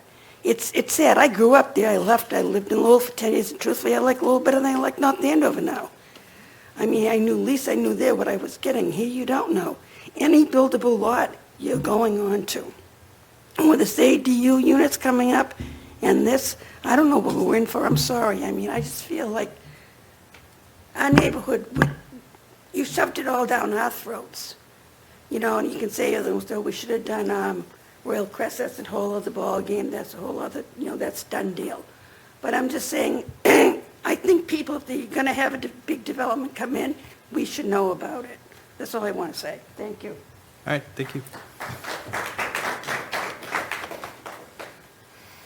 All right. I apologize. I'm having a little bit of trouble reading the last name. Michael Rangin? Rangin? Okay, yes, you spoke last time too, I believe. Yeah, I used the whole 5 minutes. Had a lot to say. All right, well, welcome again. Because I spoke about what I did last time, I guess I'll focus on what was talked about at this meeting. Sorry, just really quick for the record, does he need name and stuff? Or? Yes, name and address. That's all. Michael Ronayne, 24 Prescott Street. It's right across the street from my house. So one question I have is, in the studies, did they take into consideration the amount of times the ambulance and fire truck goes up and down Prescott and goes to the apartment buildings? Second thing is, I take the commuter rail every single day, and as the first speaker mentioned, I go down Sutton Street, or I go down High Street where it connects to Sutton, horror show. There's a spot in between where you're not supposed to park in front of, so a side street, cars can get by. I've been close to getting hit several times. On top of that, did they take into consideration the train track blocking? Because when the cargo train goes by, you're backed up 10, 15 minutes. So that's another thing to consider. Another thing is, like was mentioned by previous people, the street isn't safe to begin with. There was a fatality on it last winter, I believe it was. I mean, that's definitely something to consider. Regarding the overflow parking spaces that are not directly tied with the residential, is that taking into account the amount of unoccupied commercial spaces there and residential spaces? From my understanding, there's a fair amount of unoccupied commercial spaces. And as I mentioned in my last speech, people talk about high turnover there and a lot of unoccupied residential spaces in the mills as well. Let me see what other notes I took during.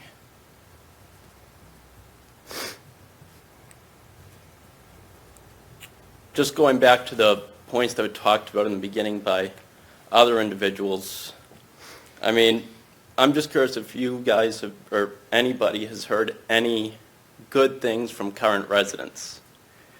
Because I haven't heard a single good thing mentioned. No resident seems happy about it. So I think it's pretty obvious that they're using 40B to build.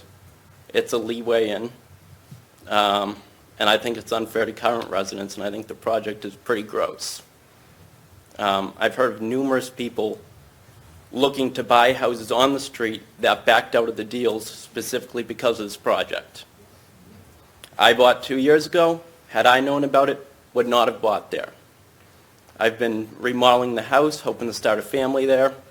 Going to stick with it because I don't have the financial means to do otherwise, but I think it's pretty clear that nobody wants this except for the people that are going to make money from it. So, that's all. All right, thank you.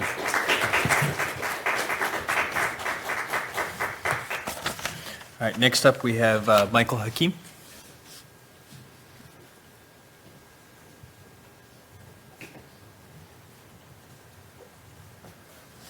Good evening, everyone.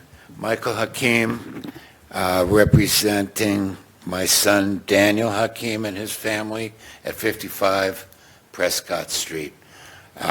Daniel is here in the audience tonight.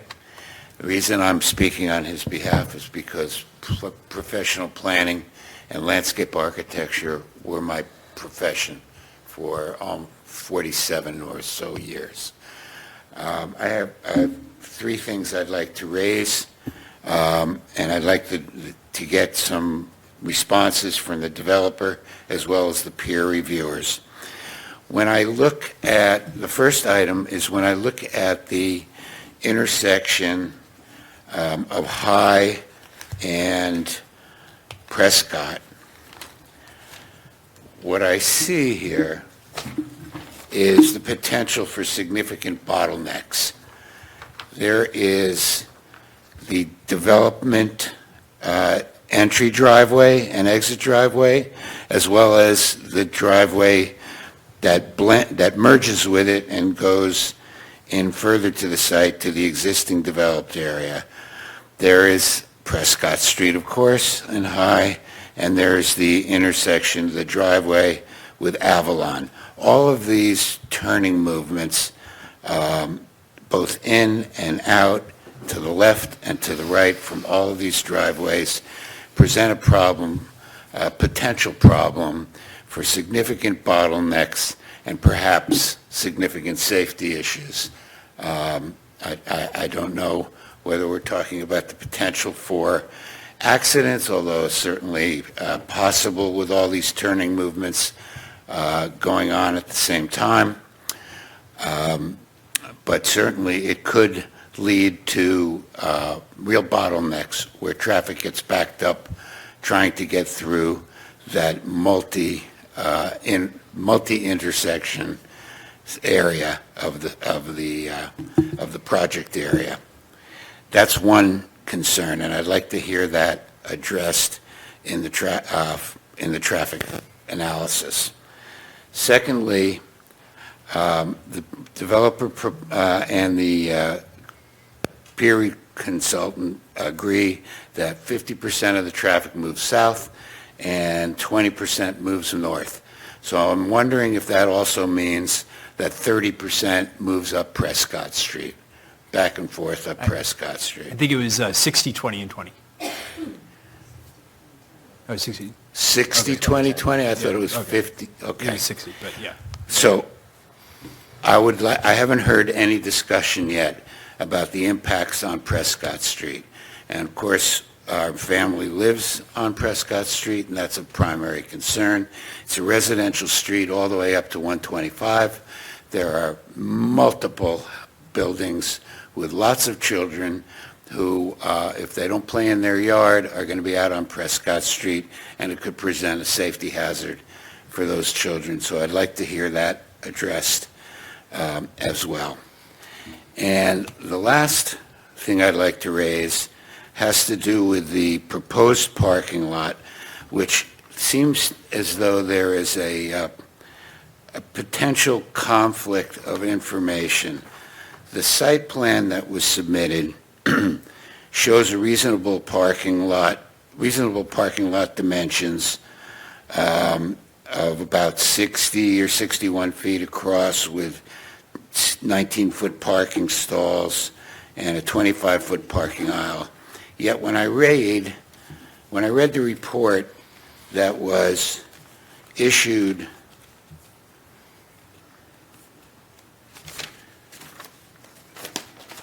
where is that report? Oh, the mass housing site comments. The mass housing site comments identify the parking area as having only a, where is that?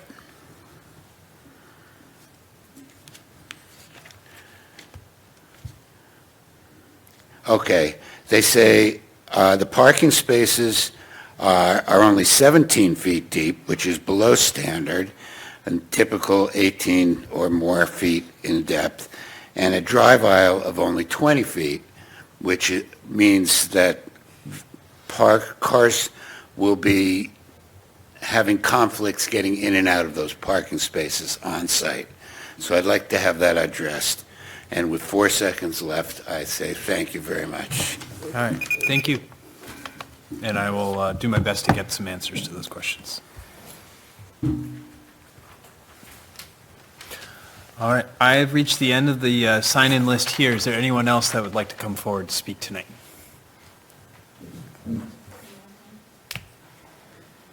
We'll get to all of you, just someone needs to go first. Hi, my name is Claire Fagan, 111 Prescott Street. I'm up at more up the top north or east of Moody. Everyone in this room knows that this neighborhood has changed so much. I've been there since 1981. This is a very old street, a lot of old houses, and the street narrows very much in front of my house. There are no sidewalks past Moody Street, and there are a lot of walkers on Prescott. This is a very bad idea. There are people walking dogs, and there's been a lot of uptick in traffic. And we know that they haven't studied those intersections properly. At Sutton, they didn't do that. And in the other intersection, which was already spoken about, up at Elm, is very dangerous. So people are going to start circumventing the congested areas, and they're going to start coming up Prescott. They're going to start going down those other side streets. And there are no sidewalks on, for example, Moody Street. So this is a very dangerous situation that's going to be, and it's very unfair to the people that are, especially at the bottom of Prescott, that are faced with this terrible place. It's going to look like Tuscan Village down there. We should just call it that. But thank you. All right, thank you.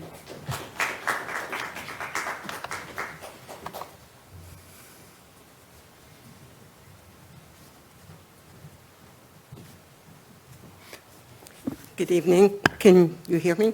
We can hear you. Great. Janet Fisher, 6 Stacy Drive. And while our street is technically a cul-de-sac, I do have concerns about the impact that it will have on additional traffic. As it is, we get a lot of people who come into our street thinking that it's a throughway into other streets. So signage is not very clear. We're considered a private street.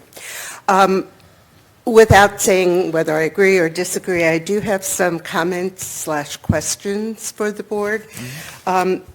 There's been a lot of discussion this evening about traffic concerns, and I wholeheartedly agree with them. I do feel that there should be some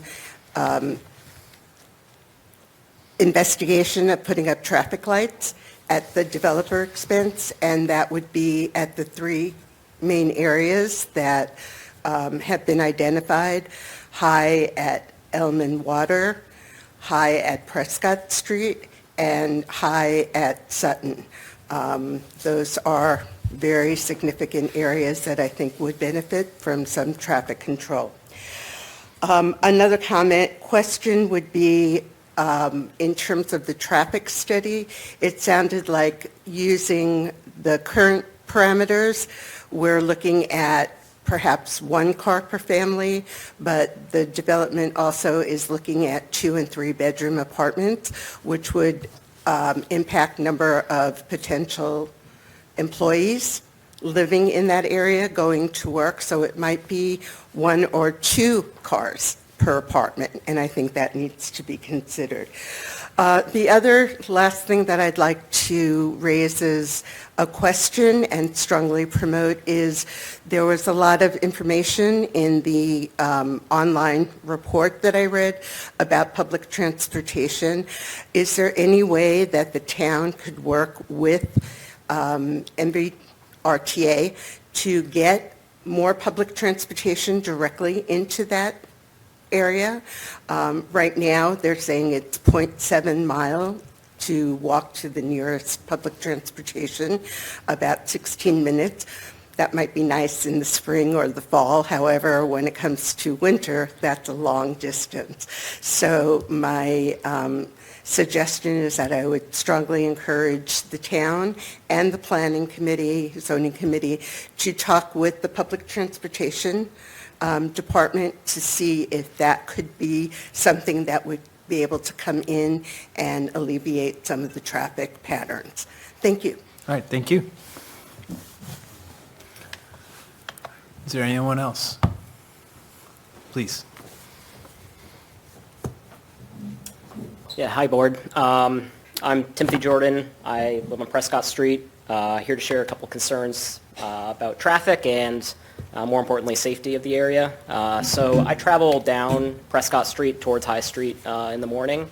When I do that today, I have to look today in primarily three directions: down High Street, one way, down the other way, and then the apartment complex Avalon. As of today, there are typically cars pulling out of Avalon also going to work. And to add now a fourth area that I have to look to get out of that intersection, I see that as a potential cause for accidents and other disruptions in the area. Someone mentioned that public services, we have a fire department right at the end of Prescott Street. I see fire trucks going down Prescott very often. Would like to see what impact that has for public safety as fire trucks reach an area that will be getting even more dense. In the reports, I saw that I liked the point about getting sensitivity analyses. I think there seemed to be a lot of, well, here's the average, and I think in order to make any further decision, we need to be able to see what assumptions went into these models. I don't think it's very reassuring to hear about Avalon versus what was predicted versus current. 30% is a large discrepancy. And I do think, I think it was a big miss that how did we not study the three primary exits out of that area? To make a decision, we need that data. And I think what was said about Sutton Street, oh, let's forget about that one, nobody goes down there. You can't forget about one of the primary ways out of this area. I would like to see that an acceptable letter grade is achieved at each of these primary ways out, including Sutton Street, including Prescott, including up near Elm. Yeah, and I don't think that having these left out of this report gives me a lot of confidence. Yeah, that's all that I have. Thank you. All right, thank you.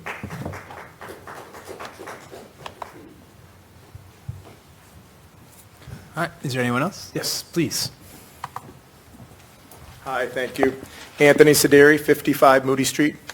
I have to really quickly, full disclosure, I am a commercial tenant of RCG, and I do have to say they're not just good landlords, they're great landlords. They fix things before they're broken, they're amazing, and I've been there for over 6 years. Now, that said, I also live in the neighborhood. I live just right on Moody Street. So my commute to work's amazing. I drive down Prescott, I take a left, and I pull into an RCG parking lot, I park, and I go to work.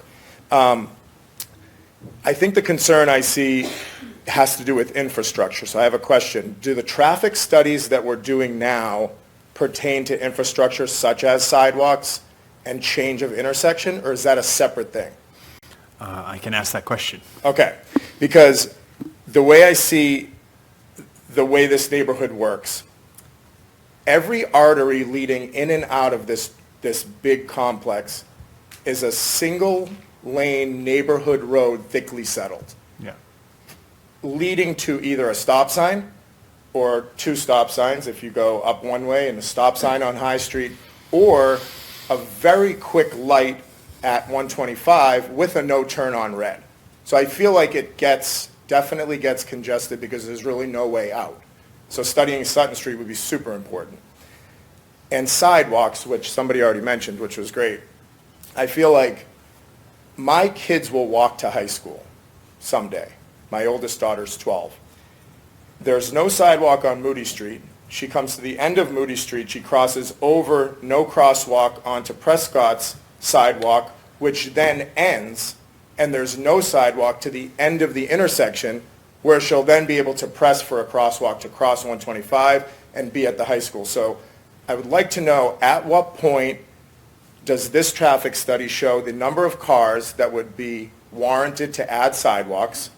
And at what number of cars does it make a sidewalk that's not just a sidewalk and a curb and cars speeding past, where it would be like sufficiently away from the cars with possibly like a median or something? At what number of cars is that warranted? I guess that's what I'd like to know. Thanks. All right. Thank you. Is there anyone else that would like to come speak? All right. Well, with that, I'd like to invite the applicant to come back up, and we've got a fair amount to talk about. So I think before we get to the public comment side of things, I just wanted to check in, anything in particular with regards to what the peer reviewer said that you'd like to address first? Yeah, I just wanted to mention on the follow-up Avalon-based studies of the shared lot. Yes. Which is that we didn't activate that lot until a period of time after they opened to be used as a shared lot. So from time to time, we asked office tenants, please stop parking in this lot. We want to make more room for the restaurants. Please move to a different lot. So because we had capacity in the rest of the site, we weren't directing, a certain group. We have a tag system. We weren't directing the majority of our office tenants to park into that lot, so I think if that was a point traffic study of just what's going on at that lot, maybe we can clarify how much, whether that really means there's traffic in the neighborhood, or there's traffic because we had moved cars from one of our parking lots into another of our parking lots. What you're saying then is that the traffic, the circumstances of who parked in what lots changed between 2023 and 2024. I hate to ask this question, but how much do you anticipate that changing again? Well, I think, we try to balance from time to time where we're asking people to park. And I think we always intended to move cars there after they open. That's why we asked for the shared lot. It's a convenient place for office. We try to keep cars away from our retail and restaurant locations.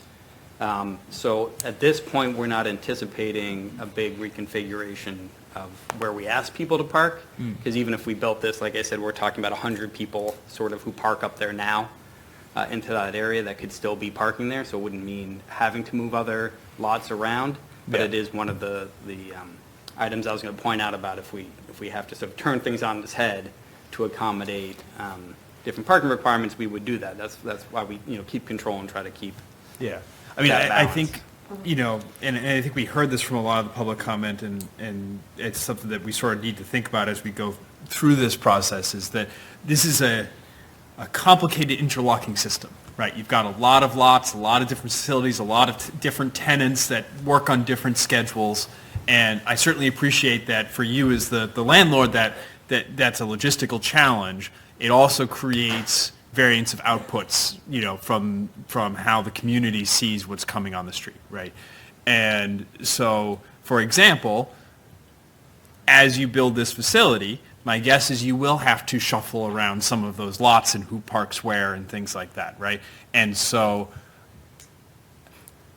as we think about both the traffic flows but also the parking requirements, how does the worst case scenarios in different places change with those, right? And I think that's the theme of what we've discussed a lot up to this point, but one that I want to sort of continue to look at. There's also the worst case scenario of people who live and work and shop and eat in the complex in their search for parking. Is that because all these parking lots feed into and out of an otherwise public street, it's not like in a mall where it's at a closed circuit.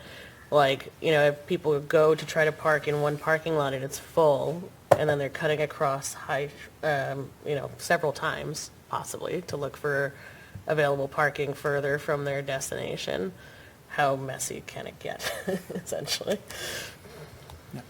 The only other thing, excuse me, it's been a while since I've talked. The only other thing I will add as it relates to the VHB and the traffic monitoring and the follow-up things there. Once again, I looked at them. I didn't look at them in any great detail, but from what I heard today and what I understand is that when the 2023, the first of the follow-up reports was issued, the traffic volumes that were reported or observed were ended up to be similar to what was projected in 2019. Then only in the second follow-up study, when there's the change in parking in the shared lot, was there found to be a increase in traffic above what was originally projected. So I would just like to point that out because we did have that conversation as to what is the standard deviation essentially for those peak hour trip estimates, et cetera, as we look at these residential developments. That being said, we're more than happy to do the sensitivity analysis for the 30%. I still plan to do that as well, but I did just want to get it on the record that prior to the shift in the change in parking of that lot, that also altered traffic patterns. The observed vehicular volumes were relatively similar to what was projected using the ITE data. So that was the only follow-up. And there were a number from the community. I think the most straightforward place to start off is that there were some technical questions, right, of like the way that the study is performed and what goes into it. So one of them was the question of, cars. Residents will naturally make multiple trips today, right? You might go out to work, you might come home, you might go out to the grocery store, come back, go pick up your kids, take them to sports, right? Like there's lots of things going in there. So does the way that you construct the study account for that? Absolutely. So I can tick off a number of these kind of as we go. Okay. The trip estimates that were used in the traffic study were based on the land use code, multifamily mid-rise, as opposed to low or high-rise, which is based on the number of floors. And the variable used was the number of units. So it wasn't assuming 1 car per unit or 2 cars per unit or anything like that. It was based on the number of units. It was also not based on 2 trips per unit. It was based on the aggregate sum of all of the trips for the number of spaces. So it's essentially a graph, and our Y was 296 units, and then our X gave us the number of daily trips and peak hour trips with a in and out split. So it wasn't. So it didn't use any assumptions on the vehicle usage of the units or how many vehicles per unit, et cetera. And a similar question was sort of asked about, does the study account for things like ambulance and fire truck trips as part of that count? So for the trip generation of the project, it certainly does. Yeah. It accounts for things like delivery trips for Amazon, for Uber Eats, DoorDash, things of that nature. Because essentially how they're conducted is there's a driveway to a development that's counted, and then it's either there's a 2 put down or there's somebody there with a manual counter that goes, okay, 1 vehicle enter, 1 vehicle exit. So they don't go back and then take out all the emergency or police car trips or take out all of the delivery trips. It's all encapsulated into that number. As it relates to emergency vehicles within the study area, outside of maybe not responding to the project, but responding to the residential area or either of the mill complexes, to the extent that those occurred within the time periods that we conducted our traffic counts, those would be included. Similarly, we did not go back in and remove those and say, oh, well, those aren't going to happen every day. It was just we went out there and we counted the number of cars, and that's what we reported. Okay. And a few folks mentioned foot traffic. How do we think about foot traffic in relation to these kinds of studies? So that is certainly something that we look at as a part of the traffic study. In addition to the vehicular counts as well, we do also look at pedestrian counts, bicycle counts, crossing intersections of that nature, those are pulled into the models that we run our analysis on. And that was really one of the main focus points of, once we get past what the impacts of the project are, we really looked at how, when I mentioned this in my original presentation, was how can we make sure that safe and efficient access can be provided for all users, including pedestrians and bicyclists, to and around the project. So that's why we had the recommendation of the flashing beacon. So that is absolutely something that was looked at as a part of the studies. Is there a threshold where you would have also recommended installing new sidewalks in surrounding areas, or, other divided bike lanes, like all sorts of things that would protect bicyclists and pedestrians, or So is it not a specific threshold? Or? So there's no, this was also mentioned in one of the comments, was there's no direct, once you hit X number of vehicles or X number of pedestrians, there's no like, this is when you will be installing things of that nature. What we do also have to look at here is whether those can be accommodated, like especially buffered bike lanes. There's only so much land available within a public right-of-way, right? So I agree, it would be ideal to have a roadway and then a 10-foot buffer and then a 10-foot sidewalk, but realistically, that's just not how right-of-ways are laid out. There's just not enough land to do that. But to answer specifically, there's no thresholds for the installation of those things. So are there just multiple criteria for how you would make those recommendations, or? It would depend on a variety of factors. There's guidelines for things, but there is no, once this occurs, you will do this. Sure. And I guess likewise with traffic lights, right? So the question was asked, should we be considering traffic lights? Traffic lights, there is the exact opposite. Okay. There are a series of 9 warrants that are specified for the installation of a traffic signal. Really, when you look at them, there's a lot of specific use cases, like a couple of the warrants are, one of them is for a very high volume of traffic that leaves at a specific hour, think a Amazon warehouse facility, things of that nature, things that are not applicable to these streets, these intersections. So we'd really be looking at the 4 and 8 hour volume warrants, which based on the volumes that we observed at these intersections, we would not be close with or without the project for the installation of those. Yeah, so just give me an idea, if you, I don't know if you know specific numbers, but like, what would that volume have to be to justify that compared to with where we are? I don't know exactly off the top of my head. It Okay. depends on the number of lanes on each approach, et cetera. We're all one lane here, Right. really. There's also a couple different determinations for, like if there's a lot of traffic on the main line, or then there's another variation where there's a lot of traffic on the side street, things of that nature. So it really is dependent on the intersection. And sort of related to that, you mentioned that, a letter D, which obviously from, those of us who all went to school, that doesn't sound great, but the letter D is sort of the acceptable threshold, right?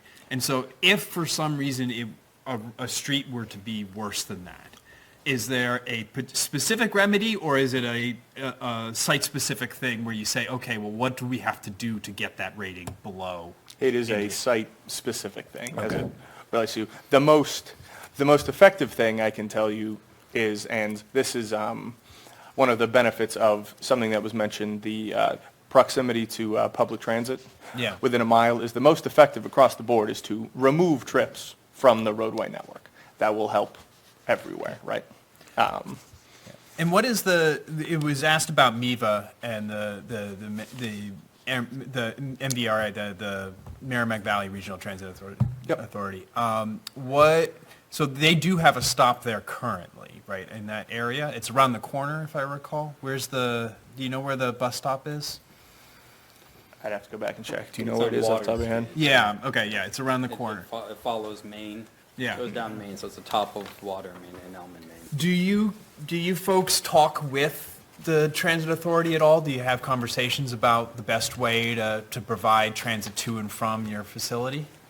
I will say, I don't recall having a direct conversation with MIVA about that, although we've had conversations for the last 18 years with town officials. We actually had at one point, you may recall, a bus going into the city from our building that turned out not to get enough use. Right. And was canceled. So we've always encouraged, we'd love to have the bus, come by and stop at our site and pick up more. And I don't know if at some point there is a density that gets it to say, okay, we'll take a slightly different route and stop at your corner. So that's what I was going to ask, is it's like how much flexibility is there that, because to your point, well, there wasn't enough use before because there wasn't as much residential there as there is now, there might be, assuming that this goes forward.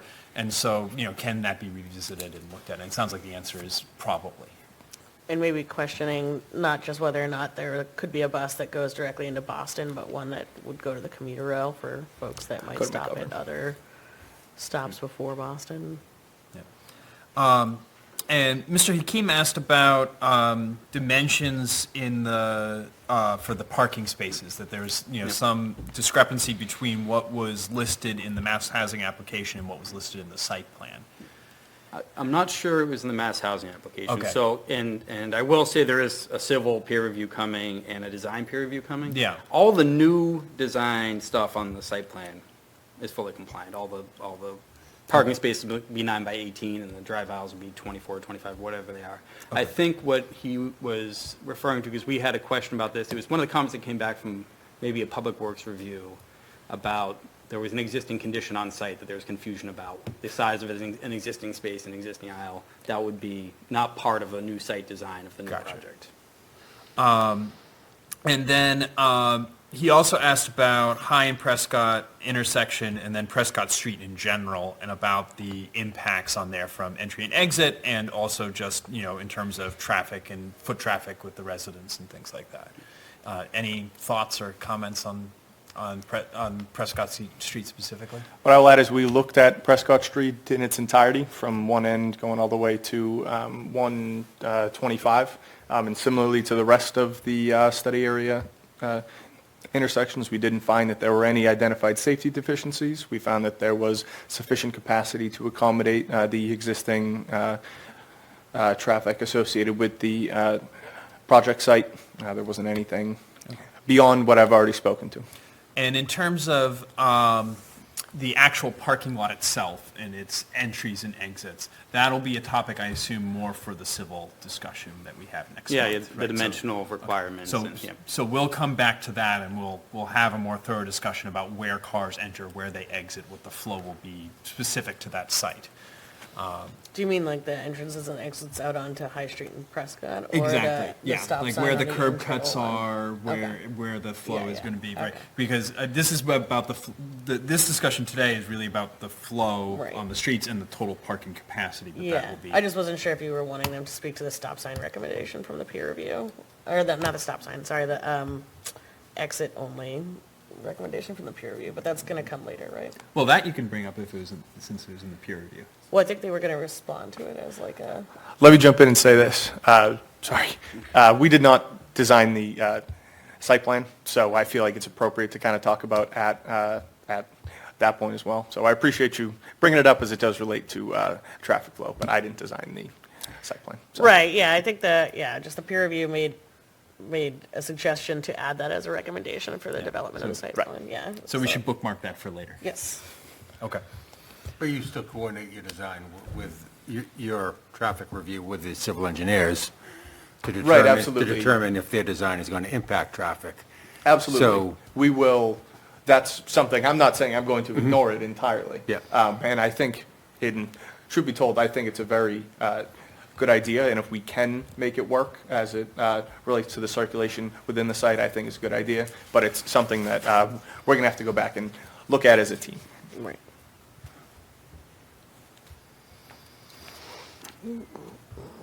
All right. I don't know if we looped back around with you on this, but a couple of the comments from public were about the fullness of the parking lots at very specific times of day. And one thing that was sort of floated was the idea of not just doing a 12-hour parking lot study, but 14 maybe, so that because I'm a little bit worried about shifting it later from the 7 to 7 and ignoring those earlier morning hours, because those are when people might be arriving to work before others have left for work. So is that a standard thing? Is that something you would consider doing, longer than a 12-hour parking?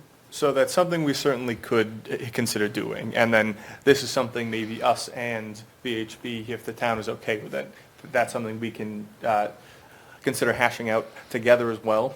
What I've heard today from the board has been to extend it further into the evening as well as further into the morning. How would the board feel about maybe losing some hours during the day when the residents are out, or non-peak hours, something such as that?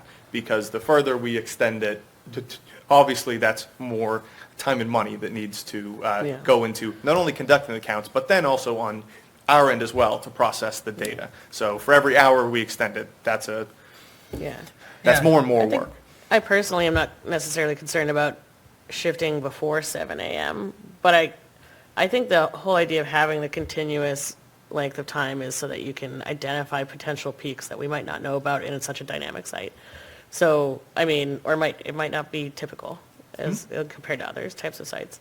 So personally, I would still want it to be a contiguous length of time.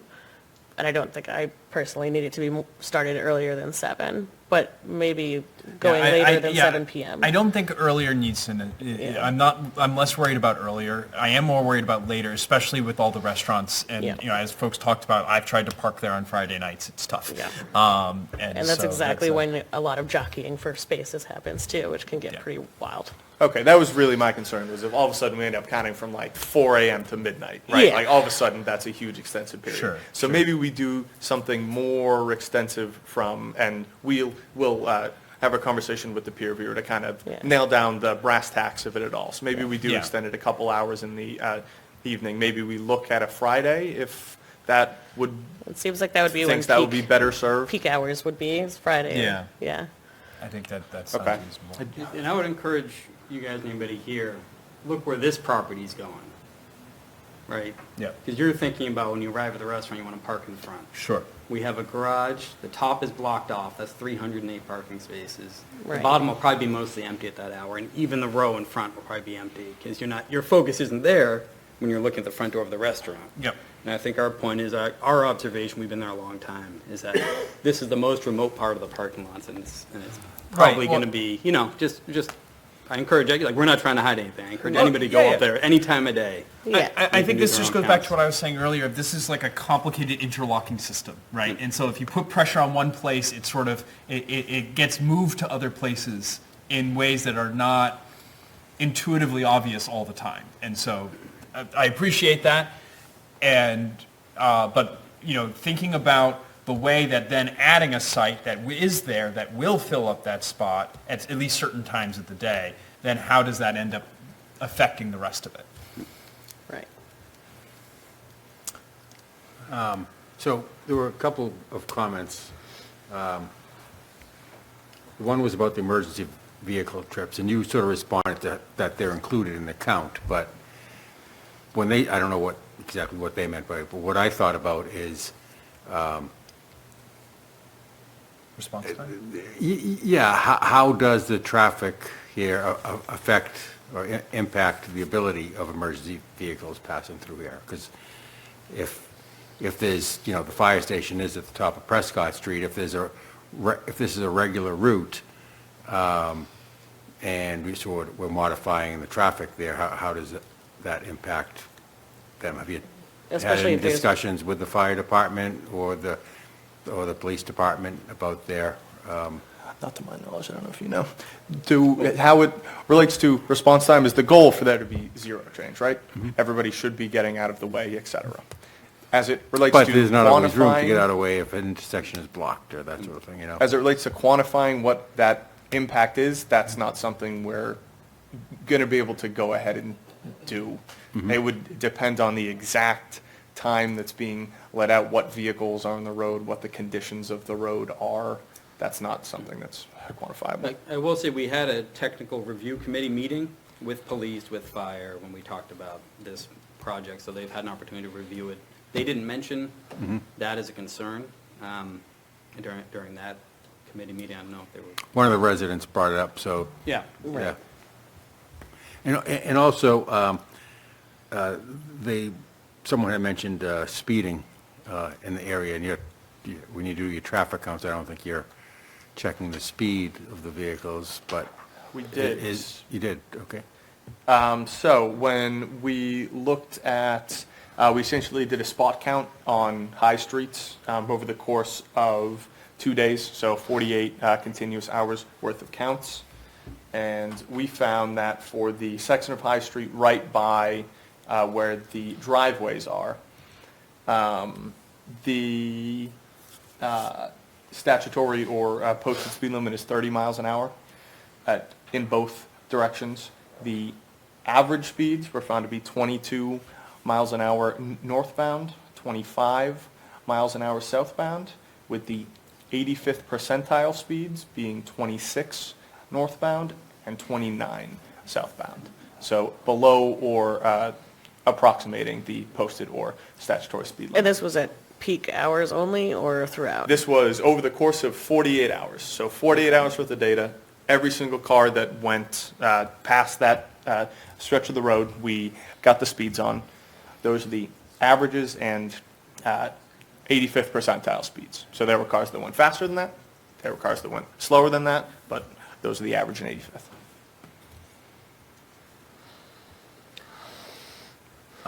Ms. Rutherford, Ms. Jacobs, do you have anything that you'd like to chime in with? Not at this time, no, thank you. Not at this point. All right. Anything else?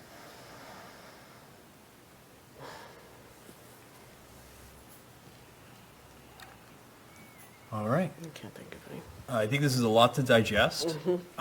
We've got some action items for going forward, and we will work on a schedule to discuss that again. I think some of that will depend on how long the data gathering takes and the discussions between you and VHB. And we'll figure out the best time to do that. And that may be, just for the public's understanding, that may be a standalone meeting for traffic again. We may fold in multiple other things, because almost certainly as we go through these other pieces and these other reviews, there'll be other little bits of homework that we pick up. And so my goal is to make it so that we don't have any marathon meetings that go till 3 a.m, but that we also don't have more meetings than we need to have to get through these, and we don't make everyone come here, every night. Because as much as I love hanging out with all of you, I'm sure you have better things to do than hang out here every night for the next 4 months. So yeah, all right. And that is it. So I think the plan here is that we are going to continue to February 25th, and it will be 7:30, not 7 o'clock. And I believe that the tentative plan is to be here again. I need to discuss that with Terry to make sure that we're all the ducks are in a line for that. But the second. Yeah. Yeah. So we'll have plenty of time after Zumba? Yeah, we'll have a little bit more time post-Zumba to set up. And so, with that, do we have a motion to continue? I just wanted to clarify Yes. just a couple of points of order. Is that, if we do we have board discussion, amongst ourselves as well, or is that, part of mixed in? So, at the end of all of this, there will be a deliberation period. Sure, but if it pertains to, things that we might ask for from the town or things like that, do we do that during the meeting? Well, what do you have in mind? I'm curious if the town has thresholds for when they would recommend installing sidewalks or, other speed mitigation measures. Yeah, I can ask. That would be triggered by this, if there are, I think had heard from both of our consulting companies that there's not like a specific threshold for sidewalks and things like that, but if the town has that, it would be important for us to know so that we're not obligating the town to something expensive that maybe we should try to offset somehow. And did we, I'm drawing a blank. Did we seek any comments from any town departments like DPW, fire, police? So they were involved in the process with Mass Housing, and they did give comment there. It's in here? I don't think is it in here? I don't know if it's in the binder specifically, but I have a fuzzy memory of having but we seen have been something given or it as- said something, but I just don't remember. But that, sorry. That if you're going to consider those comments at a later date, that you have them on file. Okay. And also, things do change between the application to Mass Yep. Housing and the application to the board. So in the case of the question that you raise, it would probably be wise to ask those town departments again to just take a second look at this application and let you know if they have any additional comments. It creates the opportunity for you to get questions like that answered. Yeah. Especially with the new data that's going to come with peer Right. review and stuff like that. Right. Yeah. But they're your in-house experts, so I would rely on them. Yeah. Feel free to do it. Okay. Yeah. That's a good point. And so, yeah, I will ask for that input so that we can get that on record. Great, thank you. And if not at the next meeting, I should be able to get answers by the one after that. Right. All right, is there anything else? Are you planning to continue to a time and place certain? Because technically you yeah. do need to. So we're set for being here, right? Yes. Okay, Okay, so good. so the answer is yes, we are. We will be doing for a time and place for certain. So we are continuing to February 25th, That's 7:30. 7:30 PM in the Senior Center. Excellent. Thank you. Well, I make a motion to continue until February 25th at 7:30 PM in the Senior Center. Do I have a second? Second. All I'm right. just checking the date. Ms. Jacobs? Aye. Ms. Rutherford? Aye. Mr. Killalea? Aye. Ms. Craig Coleman? Aye. And I am an aye. All right, thank you, everyone. Thank you for powering through tonight.